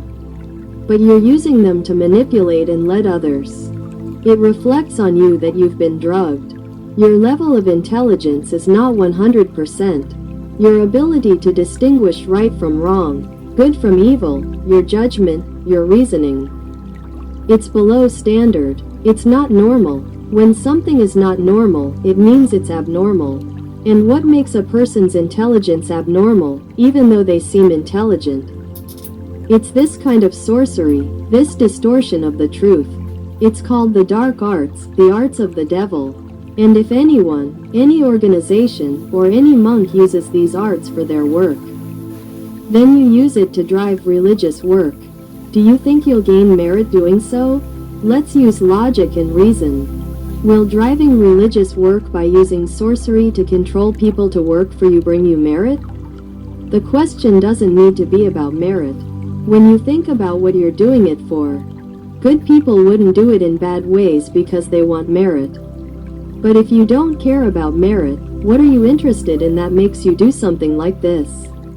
1. You're interested in success and fame. 2. There will be offerings and gifts that come with that success.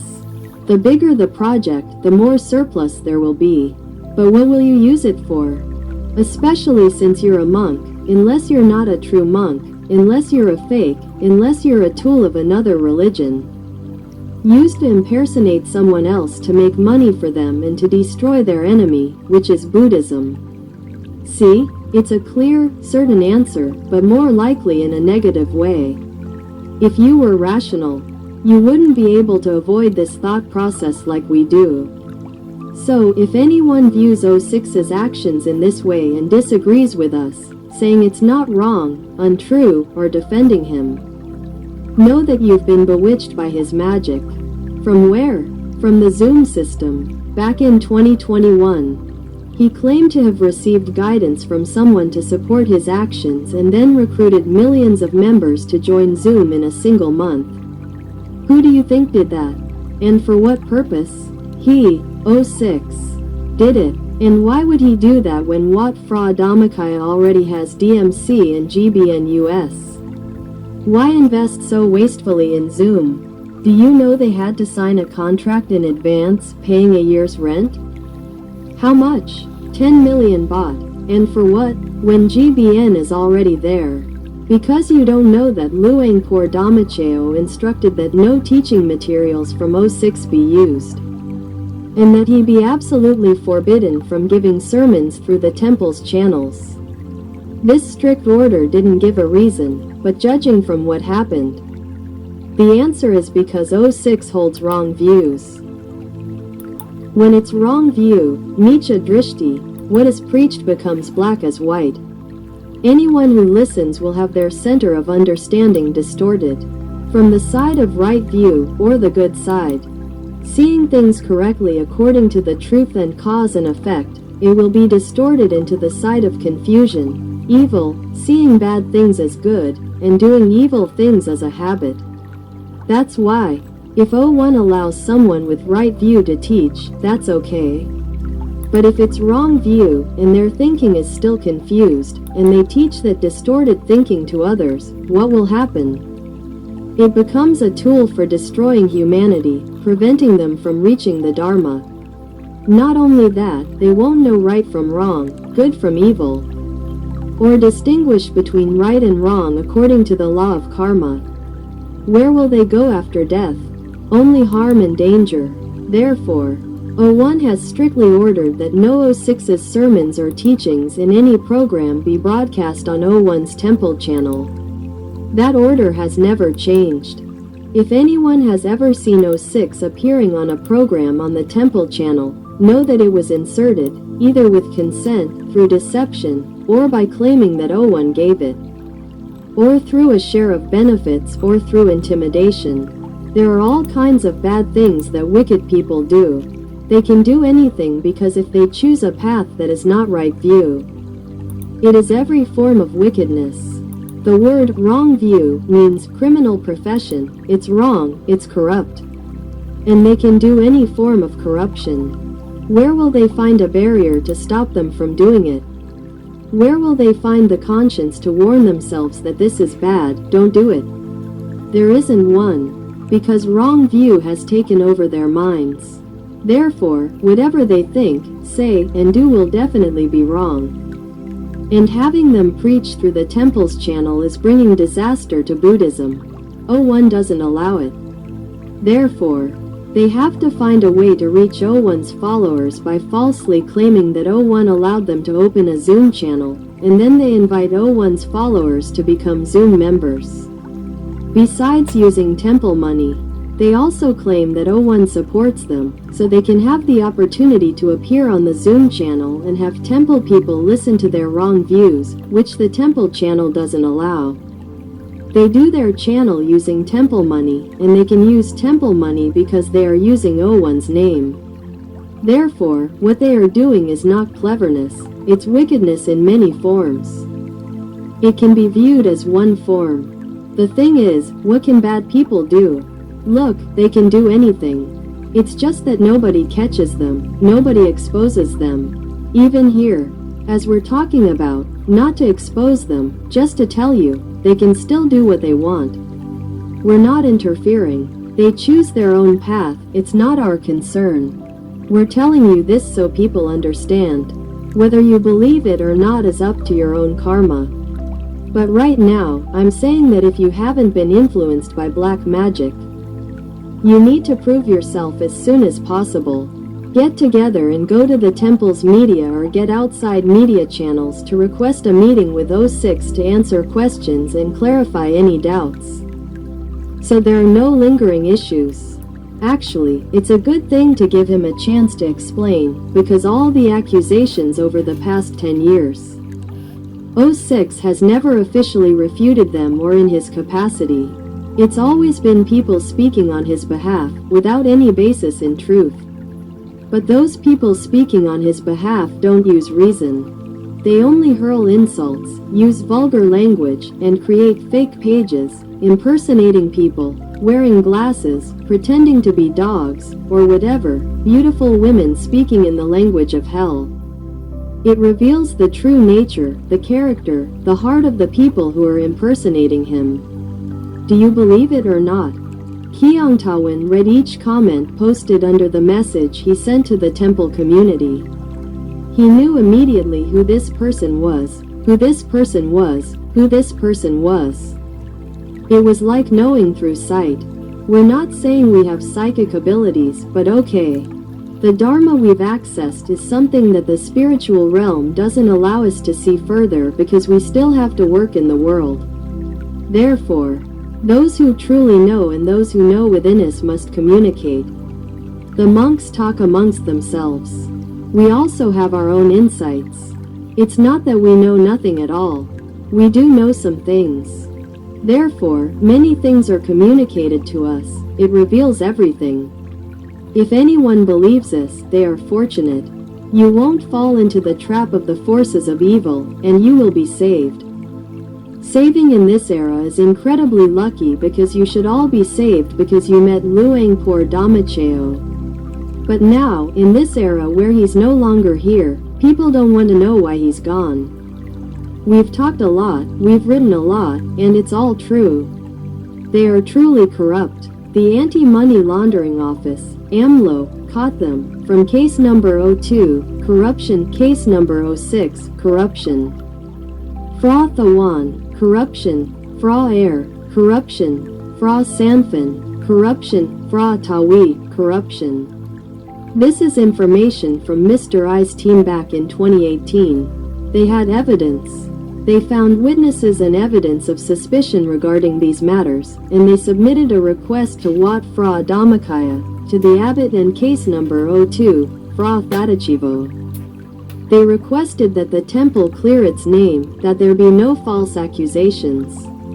They wanted a formal declaration, to set up a table with senior monks, like the head of the monastic order, as neutral parties to make a judgment. The various issues would be presented and explained, like a court hearing, but to clarify what is true and what is false, what is credible and what is not.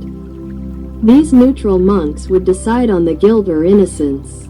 If they ruled that the monks were innocent, they would be acquitted and cleared of the charges. This should be done. It's what's called a Buddhist tradition that must take place. Luangpur Damacheo once said that Wat Phra Dhammakaya is a large temple. There are so many monks. It's necessary to conduct ecclesiastical disciplinary investigations regularly so that people can scrutinize them. 01 suggests making this a guideline for Buddhists throughout Thailand and the world to emulate, so that monks don't seize power and commit wrongdoings driven by their lingering desires. The public must be able to scrutinize them, sponsors and devotees must be able to do so. And this ecclesiastical disciplinary investigation is the tool to prevent monks from cheating and committing wrongdoing, which will give devotees peace of mind. Therefore, okay, any monk might be falsely accused by the ill-intentioned enemy.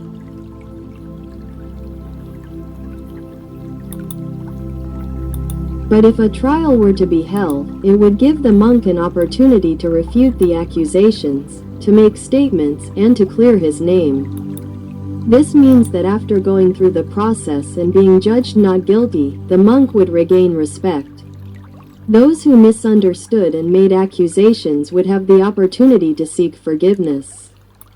That's how it works. So, in September 2018, Mr. Ifethong, along with the organizing team, sent information about the suspicions regarding the behavior of 06 and those involved to the temple via line and through the media, so that everyone would know about this situation. It wasn't an accusation, but a request for an explanation. Finally, they said they would take the organizing team to pay respects after the Kathina ceremony was completed, which that year was on October 22, 2018. In 2017, there was pressure exerted once before, through a message from 01, who was then a messenger. He was still around after the temple was closed and various cases arose, until Section 44 was used, and the temple was reopened on March 10, 2017, because 01 was evading an arrest warrant. So, People used the excuse that 01 was unsuitable to be the abbot and found a way to get 01 to step down and find a new one to replace him. That's how Luang Phi Mu, Venerable Monk Mu, became the new abbot. 01 himself initiated this. Because do you know that 06 contacted the head of the monastic order and asked to be the new abbot of Wat Phra Dhammakaya instead of 01? But the head of the order said that wasn't allowed. If the old abbot was still alive or contactable, the old abbot had to be the one to choose the new abbot. This is because every temple has its own reasons for its construction, based on the abbot's intentions. If the abbot sees fit, they appoint someone. If they can be contacted, then that's the decision. If not, then they'll reconsider. Coincidentally, at that time, 01 was still at the temple, just ill, so contact was made. 01 then approved the appointment of Luang Phi Mu. Therefore, 06 was disappointed. But do you know that the criminal case that occurred in 2016 was orchestrated by 06?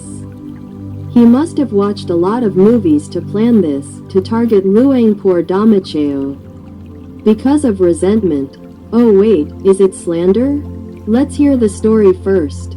The story goes like this. In 2014, it was said that 01 asked 02 to donate to build the Thadachivo Pagoda because at that time, 02 made a mistake negotiating at a temple committee meeting and 06 turned the tables. Simply put, at that time, the case against Mr. Supachai resulted in the cooperative not having enough money to pay dividends to the members, leading to accusations that it was because he had donated money to Luang Por Dhamacheo, right? That money was around 700 to 800 million baht. After that period, 01 heard that the cooperative members were in distress because this money had disappeared. But it wasn't related to the money Mr. Supachai donated to 01. But 01 felt sorry for them and asked if anyone among their children could help them. Help raise funds to help the cooperative pay dividends to the members. At least the amount that they claimed to have donated to 01. But this wasn't repayment, it was a separate matter. Once 01 had this idea, someone arranged it for them. They wanted to gain merit. To gain merit with 01. Once 01 had the idea, it was done. Not long after, 02 had an idea that the temple was running low on money and that there was some left over in the temple's common fund. So he discussed it at a meeting, which 06 was also present. 02, Phra Thadachivo, said, "This is the common fund. We have some money left." 01's idea of inviting the donors to help the cooperative was 01's. Therefore, now that there's some money available, it would be good to repay the donors so they can use the money for other charitable purposes, making it 01's own merit. 01 wanted to help, so 02 was thinking on 01's behalf. Believing that 01 would receive the full merit by using the temple's remaining funds for that purpose, so the donors could have money for other charitable activities. However, 06 disagreed with this good idea and said it shouldn't be done that way because he was worried that the temple wouldn't have enough money to support all the temple's members. 02 then changed the subject, saying, "Let's do it this way instead." 02 trusted and believed in 01's abilities and merit. This was in 2014, during the Buddhist Lent. 02 heard that 06 was disagreeing, so he was going to cut the conversation short by saying, "It seems like he's worried that the temple won't be able to survive if the money is divided." 02 then made a suggestion. He thought he was being clever. How about this? Let's pay back the donors of this common fund. Whatever's left, we'll split it in half. You can take half and manage your own territory. You don't have to worry about the other half at Wat Phra Dhammakaya. We'll take care of that. Something like that. 02 was confident that if they paid back the donors, whatever was left would be split in half for 06 to manage Kau Sadet, where 06 was already building his territory, and 02 would manage the remaining half at Wat Phra Dhammakaya. Wow, 02 was that confident. But who would believe that O6 thought, wow, is this even possible? If so, then go ahead.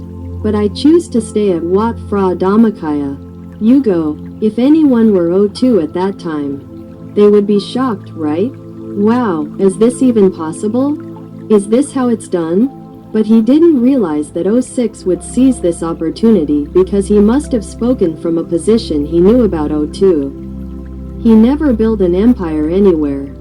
He stayed with Wat Phra Dhammakaya and with Luang Phra Dhammacheo until he died. And this is the absolute truth, this is the real O2. So we're not slandering O2. But this is the changed O2 that we're telling you about. And we've already explained why he's changed. Various drugs have clouded his judgment to the point that even today, whatever he says, it's clear he doesn't know Luang Phra Dhammacheo anymore. He only knows him as a meditation teacher, a monk who teaches meditation. He doesn't know his virtues, his contributions. He has no memory of Luang Phra Dhammacheo. This is the truth derived from O2's statements each time. So don't criticize us, we've verified it. Otherwise, we couldn't say this, it would be a sin. Now, at that time, when O2 was still very loyal to O1, and encountered O6 saying this, he was stunned. And that stunned reaction was enough for O6 to quickly agree, that's it. That's how it will help. It turned out that they didn't get a chance to help yet, because O1 had clairvoyance, and, well, the people at the temple didn't know that O1 didn't use the Dhammakaya technique with the monks in the temple. O1 wouldn't use the Dhammakaya technique to inspect any of the temple staff in the inner districts who received money from O1. Why? O1 said that he wanted those people to build their own merit and purify their own defilements. Since they were with O1, they would have to learn about right and wrong. And they would encounter each other every day in this way, in a tangible way. Encountering them like this, they would have to respect his power. There was no need to use subtle methods to spy on them. Like knowing exactly what they were thinking as they walked by, O1 was afraid that those people would run away and wouldn't dare work for him. Therefore, O1 wouldn't use that method. However, O1 had disciples in the outer districts who hadn't yet built their merit, and O1 needed to use the Dhammakaya technique to reach out to those who hadn't arrived yet. This happens all over the world, or even in other universes. O1 used the Dhammakaya technique in the outer districts. The people in the inner districts didn't know about this, and some monks still misunderstood. When O1 said this, it meant that those claiming to be possessed by the dragon's body and recounting various stories were lying. They believed O1 wouldn't do that because O1 had already said so. It's like using the conditions of the inner realm to control the outer realm, without considering that the person who wrote the stories from the dragon's body is from the outer realm. They only thought that since O1 wouldn't use the magic, those making the claims were liars and deceivers. However, the monk didn't even listen to what Kyongtawan said. The monk only spoke his own side, saying it wasn't true, that anyone who said that, O1 said it was nonsense. And then there was an oath to reinforce it, which was also fake. You might ask, why does Kyongtawan know? Of course I know, the real expert came from O1 himself. How could I not know? How could Kyongtawan think of it himself? Everyone has to think. If Kyongtawan could think of it himself, he would be crazy. It's not surprising if you think we're crazy, but we're not because we didn't think it up ourselves. So you have to understand correctly. We speak with reason and logic in everything because we are doing our duty. Only those who truly know will tell you. Many things have been told to us, we didn't know them ourselves. But the real expert, having received information from O1, has a duty to tell, so he has to. Therefore, we believe in it, that's why we do it. If we don't believe in it, we won't do it. And for the past 8 to 9 years, it has reinforced and confirmed that it is true, and it is indeed O1, without any deviation. Everything we have said is true. And 01 trusts and has used us continuously for many years. So, I confirm here that it is trustworthy. Now, regarding that incident, when 06 seized control of Wat Phra Dhammakaya, 02 had nowhere to go because he hadn't built or prepared for it beforehand. Who would have thought that proposing something good would become a situation that binds oneself? Forcing them to find a place to live, having to hand over the temple to be managed and governed, and then having to find somewhere else to live? Wherever 02 went, he complained. Even to his housekeeper, and so on. And that led him to meet and talk with 01. He complained through the screen. The host happened to be someone who practiced meditation well, whose center of the body was connected to the same Dhammakaya as 01. Therefore, 01 knew that Phra Datta was facing a problem, being outmaneuvered by the cunning of 06. So, what to do now? Since they had already given their word, they had to sign over the management of the temple to 06 at that time. There was a call, in a line group, informing them, I don't know exactly how, that the story reached us, saying, yes, they really did sign over the power of attorney. 02 didn't know what to do. They asked him to sign. So he had to because he considered it an agreement. It seems they signed it in early 2014. This made 01 realize that 02 had nowhere to go. And a person like Phra Datta, a highly respected monk. At that time, Luangpur Dhammacheo didn't abandon 01. 01 immediately praised him. And 01 encouraged his followers to build the Dattahivo Pagoda and the Kanchanaburi Youth Training Center to provide 02 with a place to live in his later years. Simply put, he would be turning 75 at that time. Then, after handing over the temple to 06 for management, 02 had to leave Wat Phra Dhammakaya. 02 lamented that he might have to ask the abbot of a temple in his hometown of Kanchanaburi to stay for a while. 02 didn't feel much about it. He's not pretentious by nature. He just wasn't prepared.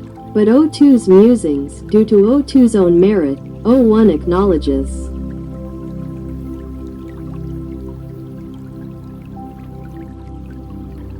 01 acknowledged this and invited his son to build an empire for him, saying it had to be completed within 3 months. His son then started fundraising, and 01 announced the names every day. They managed to raise enough funds to build it. 01 immediately ordered it to be completed before 02's birthday month that year, because 02's birthday is December 21st. Therefore, it had to be completed on that date, as it seemed to be a specific date 02 had to attend. So, 01 invited his son to build the empire for 02, ensuring it was finished, the pagoda, the youth training center, everything, within 3 months. It should have been completed since the fundraising was finished. After that, things went quiet, right? Everyone was reassured that everything would be alright. But then, believe it or not, by divine intervention, a truly enlightened person got to participate in a welcoming ceremony for the monks who were carrying the Buddha's relics, the remains of the Buddha, to be enshrined in the Dattahivo Pagoda. The ceremony proceeded according to the schedule announced by 01. I thought everything was in order, right? The money was there, construction should be finished quickly, it's not a big deal. But it turned out that someone who really knew, perhaps inspired by 01, suggested I go see the pagoda, because the celebration was coming up and it should be finished by now. So, after welcoming the monks, I went to see it. It was already evening, the sky was getting dark, and nobody was there. It looked like construction had never happened, it was abandoned. And there were no workers. I was surprised, thinking, wow, is this it? We're about to enshrine the relics, but why isn't the pagoda taking shape yet? It hasn't even been built much.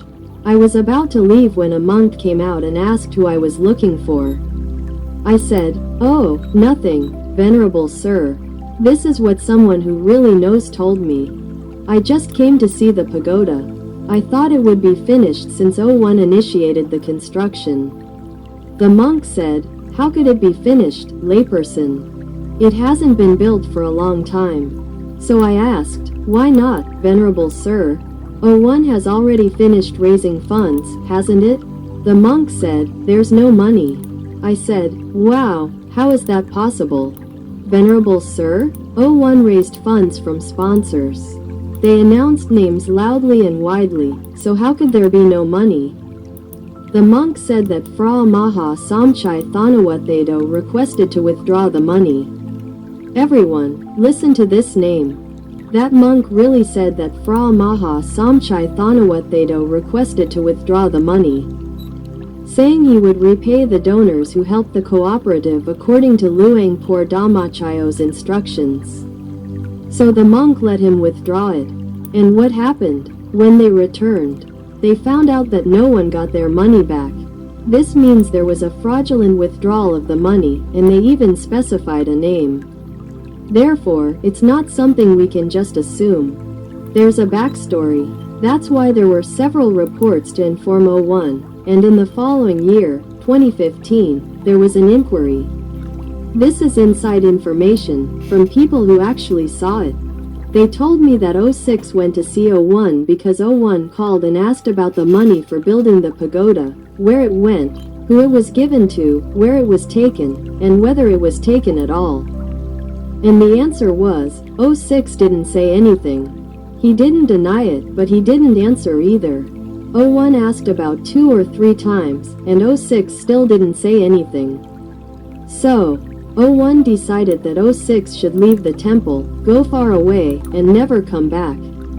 These were 01's actual words, and only those who heard them dared to speak them. Fortunately, we were able to hear them and share this story.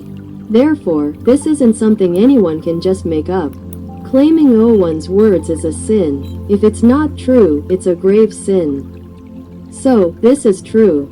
01 chased 06 away from the temple, forbidding him from returning. That was around September 2015. Actually, after that, we don't know anything else. It turns out that many years later, we found out that 06 was gone for less than 3 months. He returned to receive his official title as the abbot of Wat Rajorat, receiving the title at Wat Phra Dhammakaya in December. From September, when 01 chased him away, it was October, November, and December, only 3 months. But what's worse is, do you know what? People who knew the inside story revealed that 06 went to America. But he planned to use it to bring 01 down legally. And that's how they found the criminal trial process. This is how there are procedures and steps that can be used to remove 01 from his position as abbot, without committing any wrongdoing whatsoever. See? So this isn't defamation, I'm just telling you. If anyone says it's true, there must be evidence, proof, and witnesses. Whoever wants to prove it, go ahead. But here, we know it's true, we know it's real, there's no doubt about it. But whether anyone will do anything about it after knowing this, that's each person's business. But my duty is to tell you what I know. Whether you do anything or not is up to you. But it's important that if you do nothing, who will suffer the consequences? The suffering in this life is still a small matter, we'll die in a few years. But the suffering after death, where will we go? And if you were deceived into thinking you went with 01 but didn't actually go, what will happen? Everyone, think about it. It's so close to home that you shouldn't be targeting me. You need to think about yourselves. If it's true, who will suffer? It's not me, I can survive. But the ones who will suffer are you, who know nothing and refuse to believe and refuse to listen. I've been saying this for years, but this is another time that 01 said I had to speak because when 06 officially returned to the position of assistant abbot of Wat Phra Dhammakaya, it meant everyone had forgotten his wickedness. They forgot what he did to Luang Por Dhammachayo. He is falsely claiming ownership of the work he did for Luang Por Dhammachayo, which is now evident to the whole world. Does that mean he loves 01?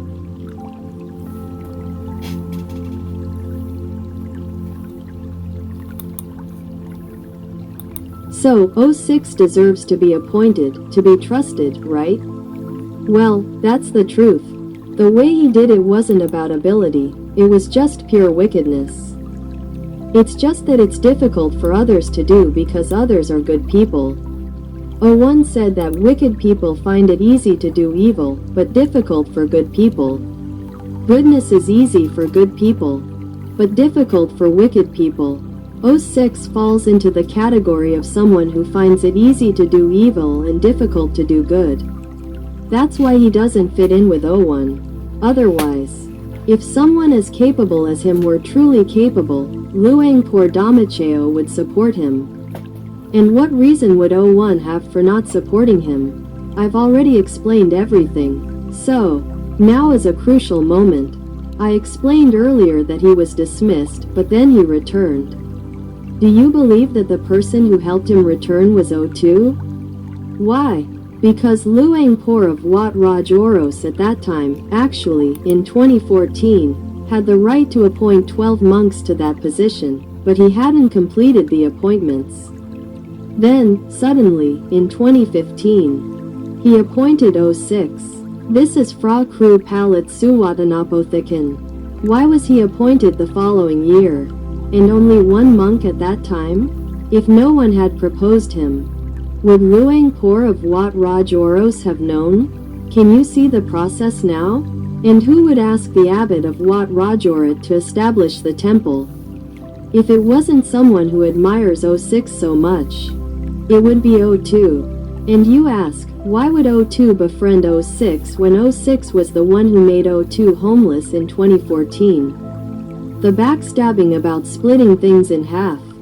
So 06 wanted the land at Wat Phra Dhammakaya instead. 06 has Khao Q Sadet and Bang Bao. But said they wanted Wat Phra Dhammakaya, they wanted it all, without caring that Phra Thadachivo had nowhere to go. Is this what a good person is like? But look at how much they love each other now. If 02 isn't mentally unstable, then he's lost his sense of self, can't remember anything, can't distinguish between good and bad. So he's just following 06's game. That's why when someone asks him questions at the end of the year and on New Year's Day, he just runs away. He refuses to acknowledge, refuses to answer any questions because he can't answer. He can't remember anything. This is the only reason. So it's not that we hate Phra Thadachivo, we respect and love him very much. That's why we care and listen constantly to find out what really happened to 02. That's why everyone, whoever accuses me, please reconsider whether you are committing sin against me. I hold no grudge against you, because you will not escape the law of karma. Therefore, do not drag me into this karmic cycle. I forgive you, I do not bind you to it, but I want you to open your minds. If you haven't been completely controlled by magic, you need to think rationally. I was part of 01 and 02, but when 02 changed, and 02 collaborated with 06 in what is called stabbing in the back. Can you use that term? Do you know why? It was at the end of 2018. They conspired because they were investigated and caught by the Anti-Money Laundering Office, AMLO, for embezzling temple money. They each embezzled individually, they didn't conspire together. AMLO happened to get involved during that time and caught them. 06, being cunning, told all the monks who were arrested to say that they were following orders from Luang Por Damacheo. Following the abbot's orders. Those who followed orders were therefore not guilty. That's how they played the game. And so, everyone collaborated to say what they wanted to save themselves. Shifting the blame onto Luang Por Damacheo. But words alone aren't enough, the authorities need collateral. You have to find money to put down. Then they demanded 100 million baht per person. You ask, where would the monks get that much money? So they came up with a plan. There was a sermon signed by someone inviting people to donate gold leaf to cover the dome of the Maha Dhammakaya Chedi. Our pagoda, which 01 said would last 5,000 years and wouldn't need any maintenance. Then suddenly, they said that 01 was the one who suggested doing it to make the dome of the pagoda shine. Do you think the statements are contradictory? Isn't it like someone with bipolar disorder? 01 isn't like that. So, the people who impersonated 01 took advantage of people's ignorance, saying and doing things, and people believed them. But once they got a lot of money, they used it to pay for the protection of 7 monks, 700 million baht, to be witnesses pointing the finger at 01 for ordering them to commit fraud. And if those people found 01, they could arrest him immediately. He would be considered the one who ordered it. The evidence and witnesses are ready. That's the civil case. Wat Phra Dhammakaya has this case. They haven't announced it because they haven't found 01 yet, but at that time, they had already planned it. 06 was the one in command, deciding when and how to come to the temple to arrest 01 in February. And that's the reason why Luangpur Dhamacheo 01 used a special method, informing a real insider that 01 had prepared documents with photographs proving 01's presence at the temple on February 2, 2019. Therefore, 06 received this information through documents, what they call a small letter with accompanying pictures. Someone like 06 doesn't believe things easily, so the evidence had to be genuine. And did they know alone? Or maybe 01's secretary also knew, right? Because if 01 wasn't there, the secretary was the only one who could see whether 01 was there or not. Therefore, they collaborated. They agreed on this because the secretary was also investigated by the Anti-Money Laundering Office, AMLO, for embezzling temple funds. So, these people ganged up to deceive temple members into making donations to use the money for their bail, to point fingers at Luangpur Dhamacheo in the case. Do you realize that you all contributed money to create the Siri Razmi gold plaque to help them arrest 01? Is that merit or sin?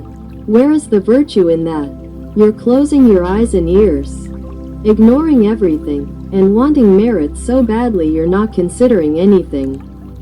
From changing the messenger star to someone, you should be suspicious. Anyone could be the one bringing in any thief. Why are you all so careless? How can you believe them? But you already believe them. You're all pooling your money to have them act as witnesses, pointing out who it is so the authorities can arrest 01. If they tried to arrest him then, 01 would have already escaped. And you all know that during the Section 44 crackdown, they couldn't find 01 because 01 had skills that prevented him from being caught. But this time, if they try to arrest him in February, 01 sees that they want to close the temple, kick everyone out, and seize the temple's property. So 01 has to use this method. Leave the temple and let them know that 01 is gone, so they don't need to waste time and money trying to arrest him. He's terrified of losing money. So he thought, good. If 01 leaves, he'll just impersonate him. The people at the temple won't know, and they'll never know. There's no need to let them know. If they find out, they won't come to make merit. So he has to impersonate him convincingly. That's why 01 remains normal in everyone's hearts. And from the information they've been sharing since February 2019. Even though 01 is gone, they won't tell you. The 7 monks at that level are covering it up because if they don't keep it a secret, they'll get arrested, right? And they don't have the Dhammakaya knowledge to sneak away. If they get arrested, they'll definitely go to jail. From 02, 06, the secretary of 01, the secretary of 02, the head of finance, the head of security, and the disciplinary officer. They'll all be in trouble. This isn't a lie, and it's not slander either. Anyone who says it's a lie or slander, you have to find the evidence. You have to ask for the truth. If you ask for the truth and they don't answer, it means it's true. But if you don't ask for the truth and then argue that it's not, you're being negligent. Why are you arguing with me? I'm not involved. I'm just telling you. You have a duty to verify. If you want to know the truth, but I believe it's true, I didn't get involved at all. So I didn't commit any sin. I got away with it. But you, if you want verification, some people believe me and don't get involved at all. He got away with it easily. His life was very smooth. He said, it's better not to do merit that's not certain. It's better to do merit that you hope won't turn into sin, but if it turns into sin, you're screwed, and you can't fix it. So, isn't it better to be cautious? The merit you've actually done with 01 is still abundant. It's more than enough. But if you do new merit making with someone you don't know, and that person is from the evil side, it will lead you to sin. You'll lose all your merit. That's what Luang Por Damacheo is worried about for his disciples. He asked if 01 should take action against the 7 monks. Why would I? 01 doesn't want to get involved, but because they're using this method and using 01's name to deceive my disciples. 01 has to speak here. If 01's disciples have enough merit, they will believe it. If they don't have enough merit, or have deceived people before and are being deceived themselves, then there's nothing I can do. So now, at this very moment, 06 has returned as the assistant abbot, publicly announcing his achievements from 2023 until now. Many projects that have been created are called merit in the form of merit, but the intention is entirely sinful. And it continued, everyone participated, abandoning all their merit. But luckily, everyone still had the virtuous nature that 01 had taught, so they were able to accumulate merit every day, replenishing it every day. Meditating every day adds to their merit every day, even in the dark. But because of their disposition, having listened to 01, merit still arises. So, they won't die easily, but you'll be deceived and used continuously. But after this, after World Protection Day, when 01 said they had done it, the poison was cast, and no one would survive. If anyone ate the meal that day, it would be evidence that when the abbot's offices came out in droves like this, with 06 present, it's over. It means all the abbots have been poisoned. Therefore, no one opposes them. No one sees their past mistakes, wickedness, or evil. And it's strange that no one remembers 01 anymore. No one cares about what Luang Por Damacheo said or taught.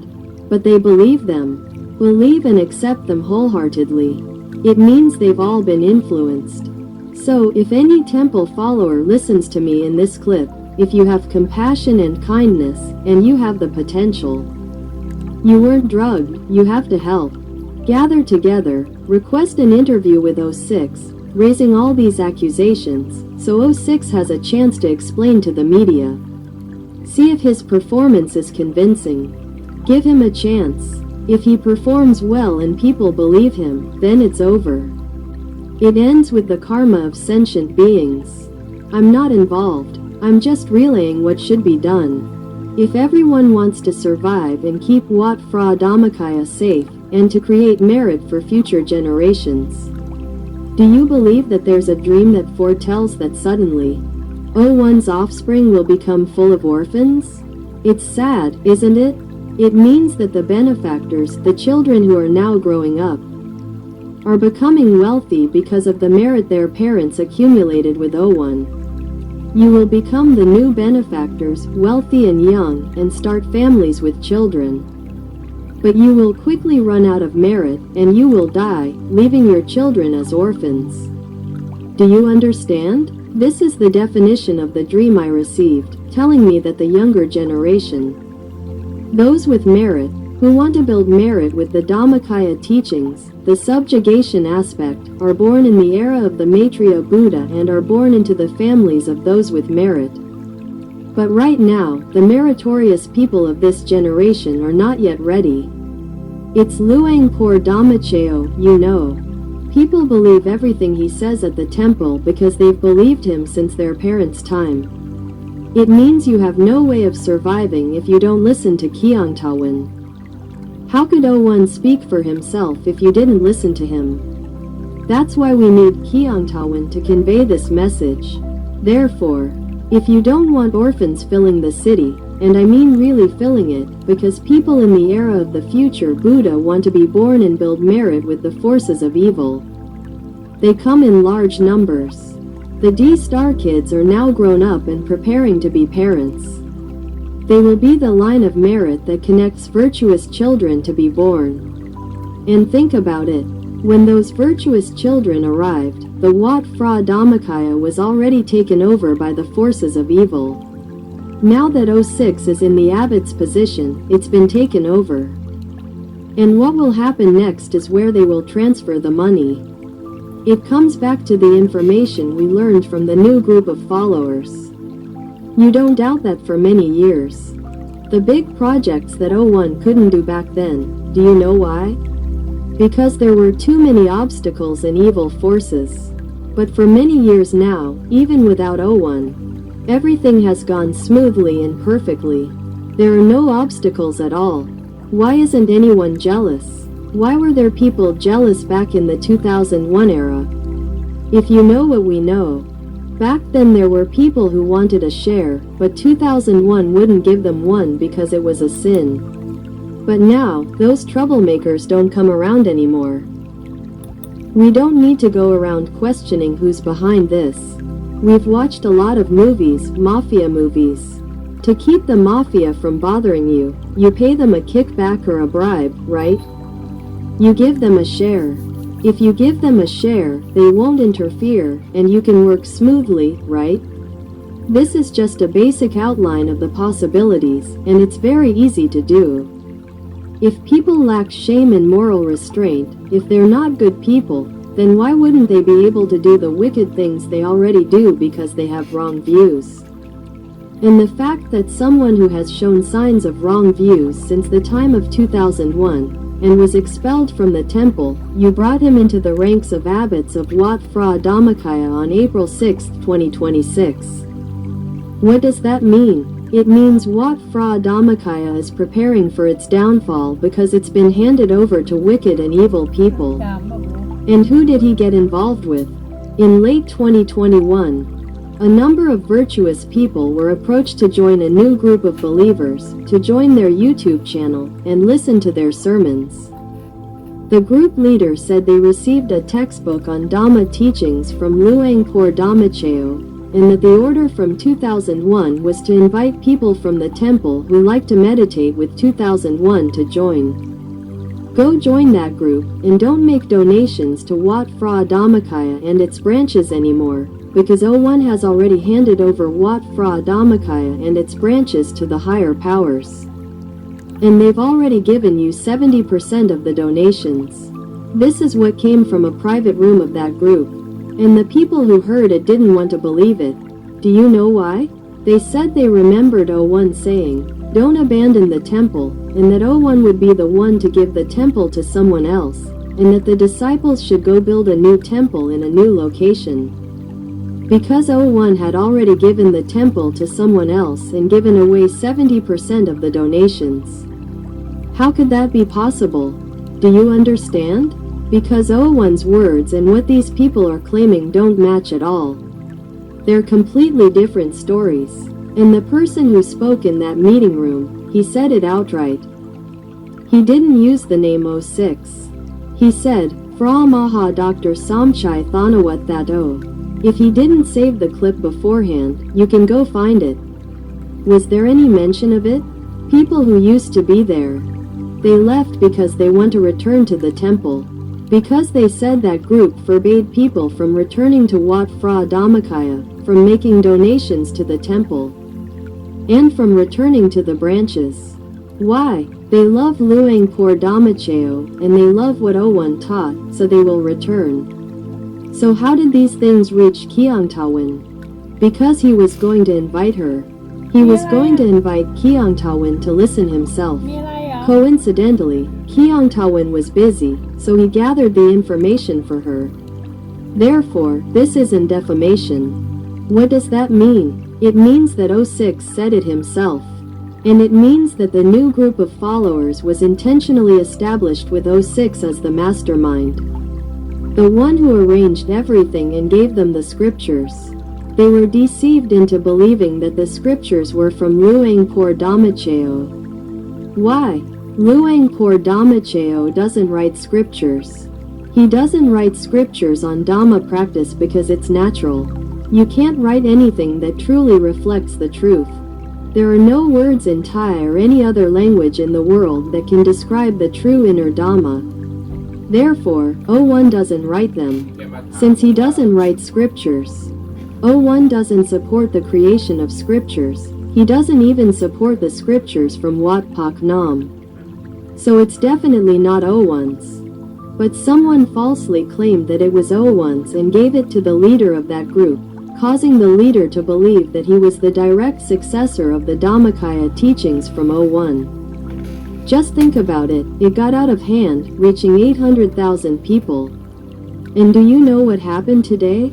There's confirmation that the scriptures are not from our temple. It's similar to the teachings of a group that self-proclaimed teachers from Wat Pak Nam, but they didn't say they were from Wat Pak Nam. Wat Pak Nam also has disciples like this, who studied and researched until they wrote a book.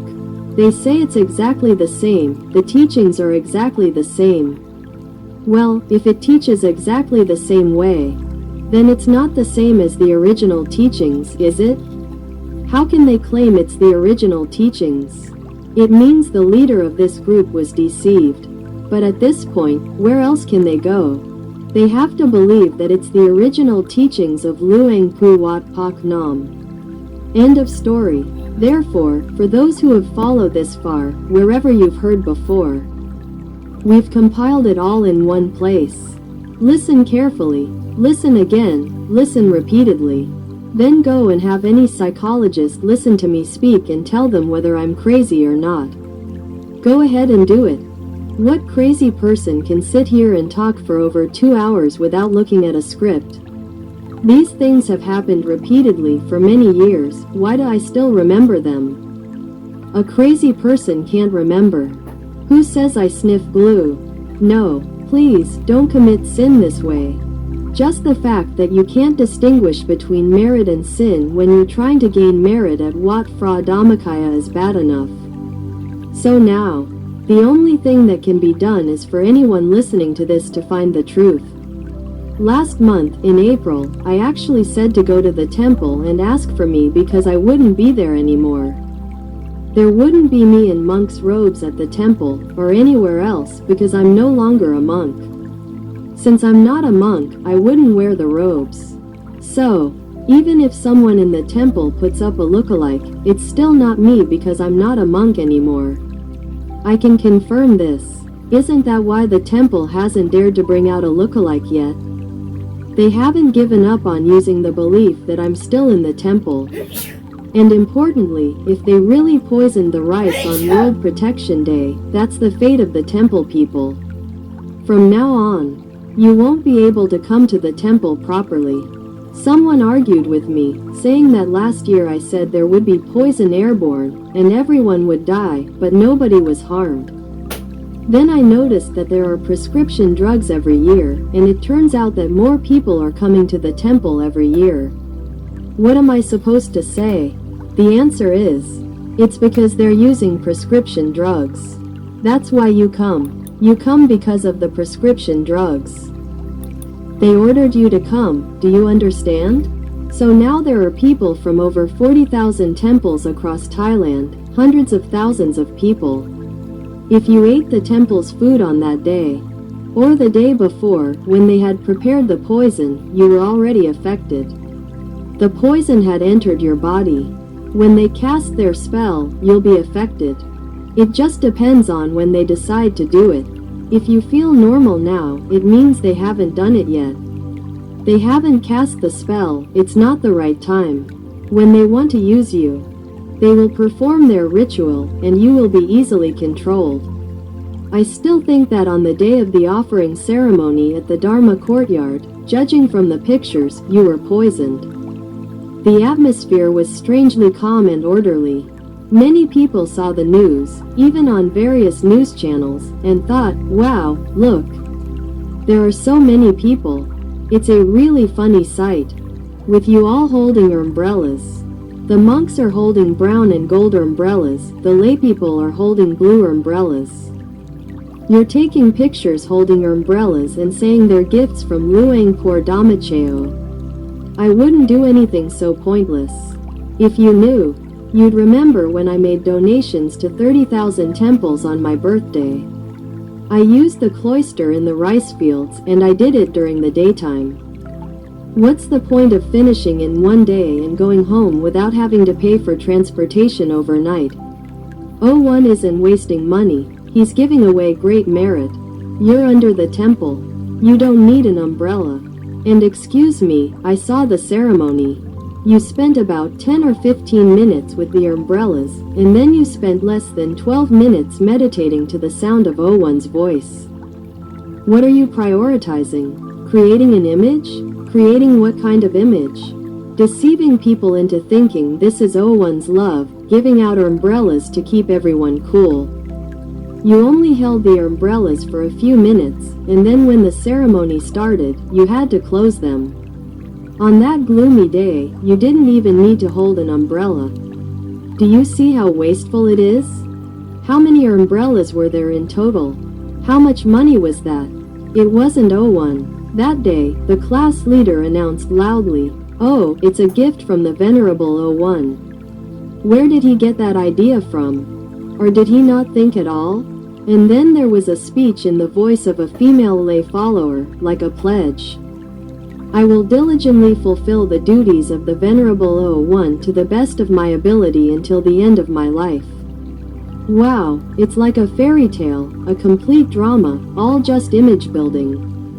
And then it makes all the devotees worthless. In the first era, the monks were the field of merit for the lay people to gain merit. Therefore, the lay people were the ones who invited the monks. The event belonged to the lay people because the lay people were the ones who brought the money for the temple to organize it. The lay people were the owners of the event. When the lay people invited the monks, they were the owners of the event. But this year, they let the second era invite the monks. Do you see the difference? The monks are the ones who invite the monks, but the event belongs to the monks. The monks want to organize it and bring the lay people to make merit with them. What does that mean? When the monks are the ones receiving the benefits, and the monks say they will organize it, and the lay people come to make merit with them, and the monks invite the monks again next year. Where is the transparency in this act of merit? Because if the temple organizes it, who is managing the temple? Who is controlling the temple? And they say that 70% goes to the purple higher-ups. That means that every event organized has to give them 70%. I've written about this before. If it's true, it's like 3 mouthfuls of rice, Buddhists get 1 mouthful. And the other 2 go to the purple higher-ups, and who does the purple higher-ups give them to? If anyone has been listening to several clips from people who really know the truth, they say that the color purple signifies receiving goodwill from Islam. This is based on their information. But whether it's true or false, the lay people who own the money have the right to ask for the truth. Since this matter was announced by 06 through a new group of believers, we didn't question 06 before because he wasn't at Wat Phra Dhammakaya. So we had to ask 02. We didn't ask the abbot because the abbot didn't know anything. Now, the abbot has appointed 06 as the assistant abbot, meaning there's acceptance. Therefore, everyone has brought 06 in to answer this question because the monks definitely can't answer since they didn't do it, but they know they have to follow what he said.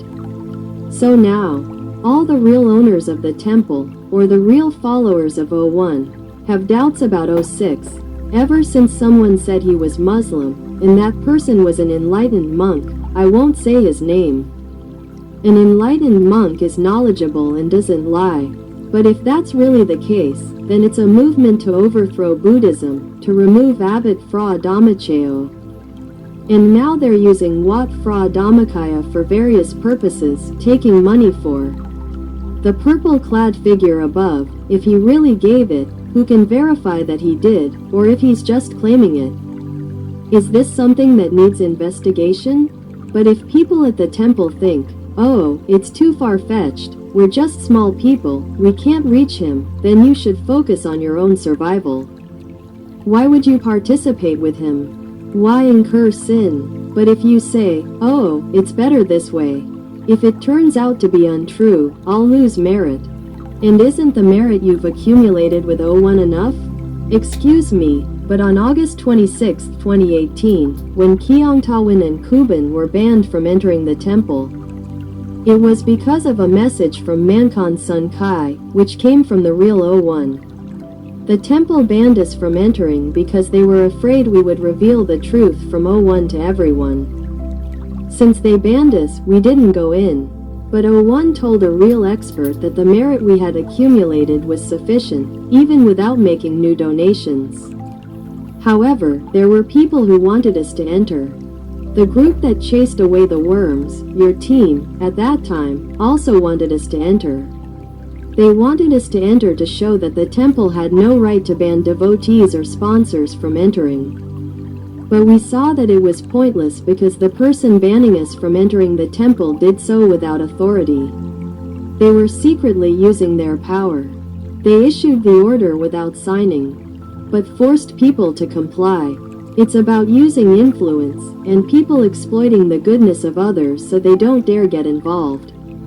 Evil people infiltrate temples and use temple staff because the temple people don't want trouble. It becomes a problem for Buddhists. And then there's the case of Child 01, a saintly fighter, who succumbs to the desire to avoid conflict, fearing that their heart will be impure, that their merit will be lost. But you don't understand that for merit to arise, the intention of the person initiating it must be pure and clean, truly desiring merit. Only then should they conceive the idea. It has to start from the beginning, and then it will manifest as the work you see. If that initial intention is the opposite of what 01 did, but they organize the same event as 01, how can you gain merit when the intention is different? I've explained this many times. We don't know if this will help people understand more, but if anyone understands and you can gather together, go and clarify things. Go and ask on a day when there are many people, on a day when it's being broadcast. We don't know which day that will be, but the earliest would be tomorrow. If anyone is ready, go ahead, go with reporters. Why? We need witnesses that you asked, and what they answered. We're not saying they actually did or didn't do anything. We want them to speak for themselves. We want them to show their sincerity in their own way and let people judge for themselves. That way, people won't say we're just talking and talking. Why don't you ask why they don't come out and argue? Why don't they come out and make a statement? Because all the talking isn't benefiting them at all. It's like we're helping to publicize them. Isn't it? Because today they've become very successful, but their success is a misfortune for Buddhists, and the greatest misfortune for the followers of Luangpur Dhammachayo. You love 01 blindly, and 01 is trying to tell you to open your eyes.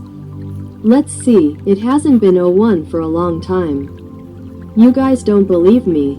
That's why, now 01 has its own mission. If, in the future, you still don't help yourselves by striving to achieve things, 01 can't help you. Some people like to say, trust 01. Yes, trust 01, be confident in 01. That's not true. Those who build merit must do it themselves. You can't wait for a teacher or master to help you. If you get help, it means it's the teacher's merit. If you do it yourself, it becomes your own merit. That's building merit. Therefore, 01 doesn't do it for you. 01 only tells you, and you should strive for it yourself, do it yourself, and solve it yourself. If you have enough merit, gather yourselves together and go ask for the truth. He will answer. He will gladly answer.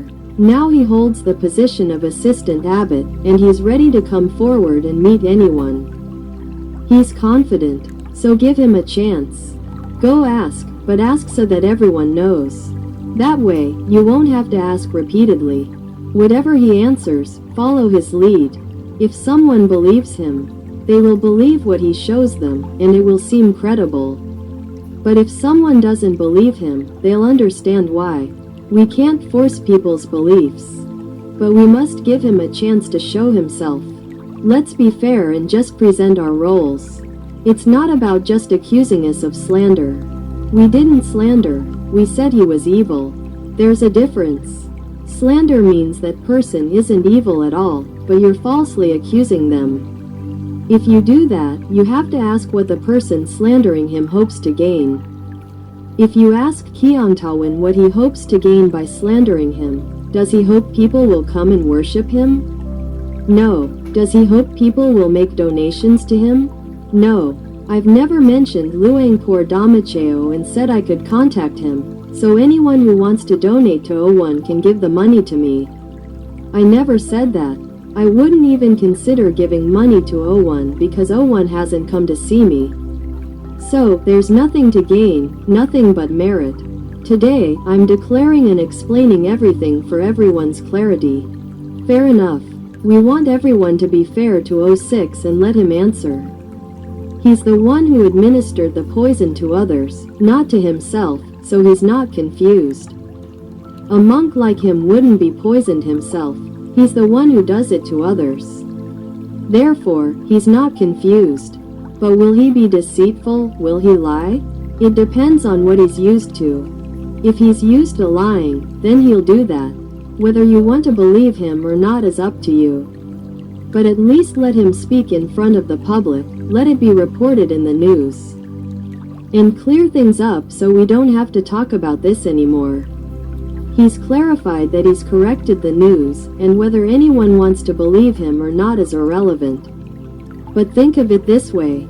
Do this for the future generations, the virtuous people who want to make merit with Luang Puo 1 and Grandma, who want to make merit with Wat Phra Dhammakaya, which is on the side of suppressing evil. But now Wat Phra Dhammakaya has been taken over by the forces of evil.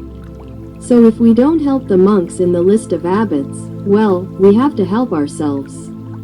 Save yourselves. That's all for today. For those who have been together for a long time, I don't know how we can help. Does 01 need any help? You have to think like this.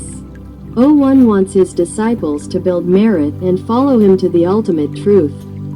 That's the real thing. But the problem is, 01 wants you to know that nowadays, if you go to the temple, you won't get the merit that goes with 01. So you have to solve it yourself, the devout disciples of 01. Go find the truth and eliminate the source that is paying tribute to Islam completely. As for how everyone will solve the problem, then they will receive merit accordingly. So, that's all for today. We think it's enough. The purpose today was to tell you this. You have to ask him, 1. Is it true that he claimed to have spoken with 01 to hand over the temple and its branches to the higher powers, the purple-clad Kumari? 2. And is it true that 01 agreed to split 70% of the donations? This matter came from a new group of followers at the end of 2021. So, you have to ask if it's true because, during that time, he wasn't in the temple and didn't hold any position as a monk in the temple. But 02 was the one who brought him to the temple's administrative meeting in mid-January 2023. Therefore, 06 has had a role in managing the temple since the beginning of 2023. 3. And 06 stood and announced it at the temple gate, visible to everyone inside. This comes from what Teacher Jude said on his page, that 06 stood and announced inside the temple that he was going to propose a project to Luangpur Damacheo. A project that would bring 100,000 people to the temple every month. He announced it there. Why do you think he announced that? Because that was January 18, 2023, and after that, a lot of projects happened at the temple every 3 months. You can go and review them. The various videos that Kyungtawan made explain it all. They all originated from 2006. So, they really created the work. But relying on lies, claiming to have spoken with 01, who isn't actually there, is a wicked method, making it a sinful project. It's as simple as that. Ask 06 if they really spoke with 01. Don't say, oh, the monks who came were real, the people who came were real, the offerings were real, the sponsors' money was real, everything was pure. Where's the sin? The sin lies in the organizers. It's like in the secular world. Have you ever seen a movie where someone organizes a charity event but uses the money to buy illegal weapons? If the organizers weren't evil, they wouldn't organize it. Isn't that simple? If you think like that and still think, oh, at least they tricked people into doing good, that's deceiving children, deceiving yourself. And then deceiving children again. That's talking like someone who doesn't know, arguing illogically. What's the point? You should use the knowledge we provide to survive. Building merit isn't like playing a game. You'll die in a few years, but you should die at your natural time. Not because you were tricked into abandoning all your merit and clinging to sin until you die. Good luck. I hope you understand. I hope there are enough people with enough merit who haven't been affected by black magic yet. Let's be intelligent and help each other. Give 06 a chance to speak the truth. We want to listen because it comes from wise people who know through special means, which you don't believe. So, give him a chance to speak in a worldly way. Then judge for yourselves. At least we've shown 01 what to do. Anyone who says 01 wants them to do something, this is what 01 wants. 01 wants you to find the truth in the temple regarding 1. Is 01 in the temple? Because 01 is definitely not there. 01 needs confirmation on this. 2. Is it true that 01's case was closed in 2023, but 02 didn't? Ask 02 about this so you can see if 02 has any symptoms that fit what we've described, because 02 has been heavily influenced by drugs. I don't remember what 01 did or didn't do. And 3. Is it true that 70% was given to higher authorities? And are those higher authorities involved with Islam? Therefore, since 06 is a Muslim, as true wise people know, and as the enlightened one told the team of exterminators, the information is consistent. When 06, a Muslim, became the assistant abbot of Wat Phra Dhammakaya. Where do you think he will lead Wat Phra Dhammakaya? Because Muslims don't see Buddhists as relatives. Right now, they just see that you are making them money and they are being treated comfortably. They will bring Muslims into Thailand and they are ready to seize control of the large Wat Phra Dhammakaya. When you stop letting them use you, they will simply eliminate you. Therefore, the airborne poison to eliminate all Buddhists in the Dhammakaya area can be carried out anytime. Last year, they didn't do it because they changed their minds. They wanted to see if what Keongtawan said was true, in order to destroy Keongtawan's credibility. That's all. But Keongtawan doesn't feel like he's lost credibility because we know they changed their minds themselves. They were tricked. Just because 06 believed us, they didn't go and act themselves. And when no one died, they were disappointed that they would be attacked and killed by the Muslim leader. So they had to eliminate that sorcerer. If you inspect Wat Phra Dhammakaya after last year, after World Protection Day, there are no traces of sorcery, no traces of black dogs, no traces of sorcery, and the sorcerer is gone. Because someone told him he had been taken away. How do you think he could have been taken away so suddenly? Unless he was falsely accused of causing the aerial magic diagram to fail, the sorcerer would die. Islam, well, we know it's like this. Therefore, they don't see Buddhists as relatives or benefactors. If you're useful to them, they'll continue to use you, but you'll run out of merit and die quickly. They won't be able to use you for long. They'll use your generation and then your children. But if your generation has just become parents and started a new family, and you die, your children won't be able to use you anymore. What will they do? Oh my God, I don't even want to talk about it. Sorry, even the lives of young children are sold. Satanic cults prey on children. Oh my god, don't even try to connect it to that. But sorry, recently we found some information that does connect it. So we can see how a father like Fra Damacheo, the former Fra Damacheo, feels when his followers around the world become slaves to the devil. So who will be the hero? Who will be the hero in this? You have to hurry. Whoever unites all the members because they love 01 and are ready to do the mission that 01 tells them to do. If you believe in this, now 01 is telling you to do it this way. You can form yourselves however you want, prepare yourselves however you want, as long as your intention is pure to help reveal the truth as it truly is. Do your best, and you will receive merit from that. When you receive that merit, enlightenment will arise, you will be able to attain the Dhammakaya, and you will surely meet 01 in the center of your body. I cannot guarantee that anyone will meet 01 in a tangible way, because 01 has never come to me in a tangible way. I only meet him, her in dreams.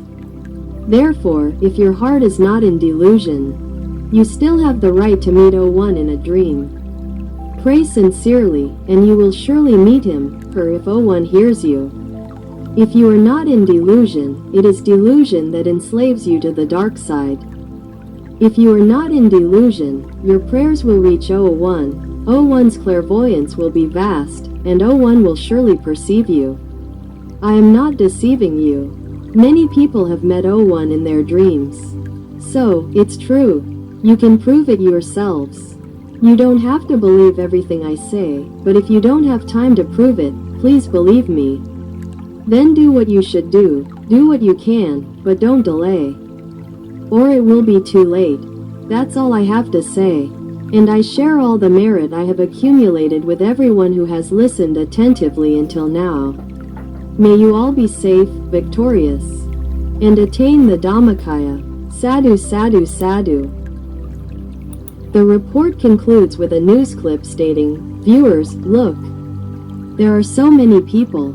There are videos posted on the Facebook page of Wat Phra Dhammakaya showing various activities, meditation, spreading loving kindness, and praying for world peace.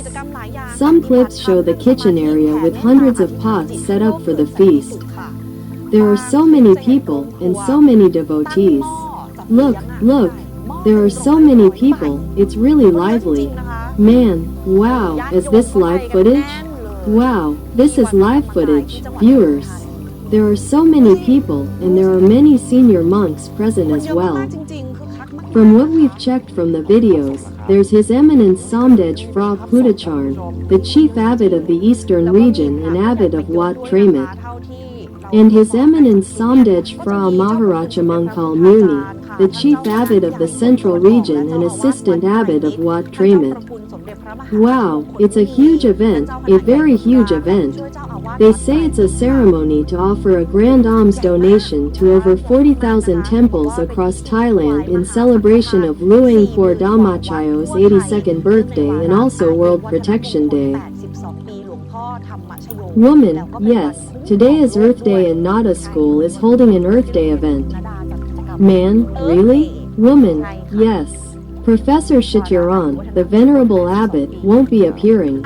Are you watching us?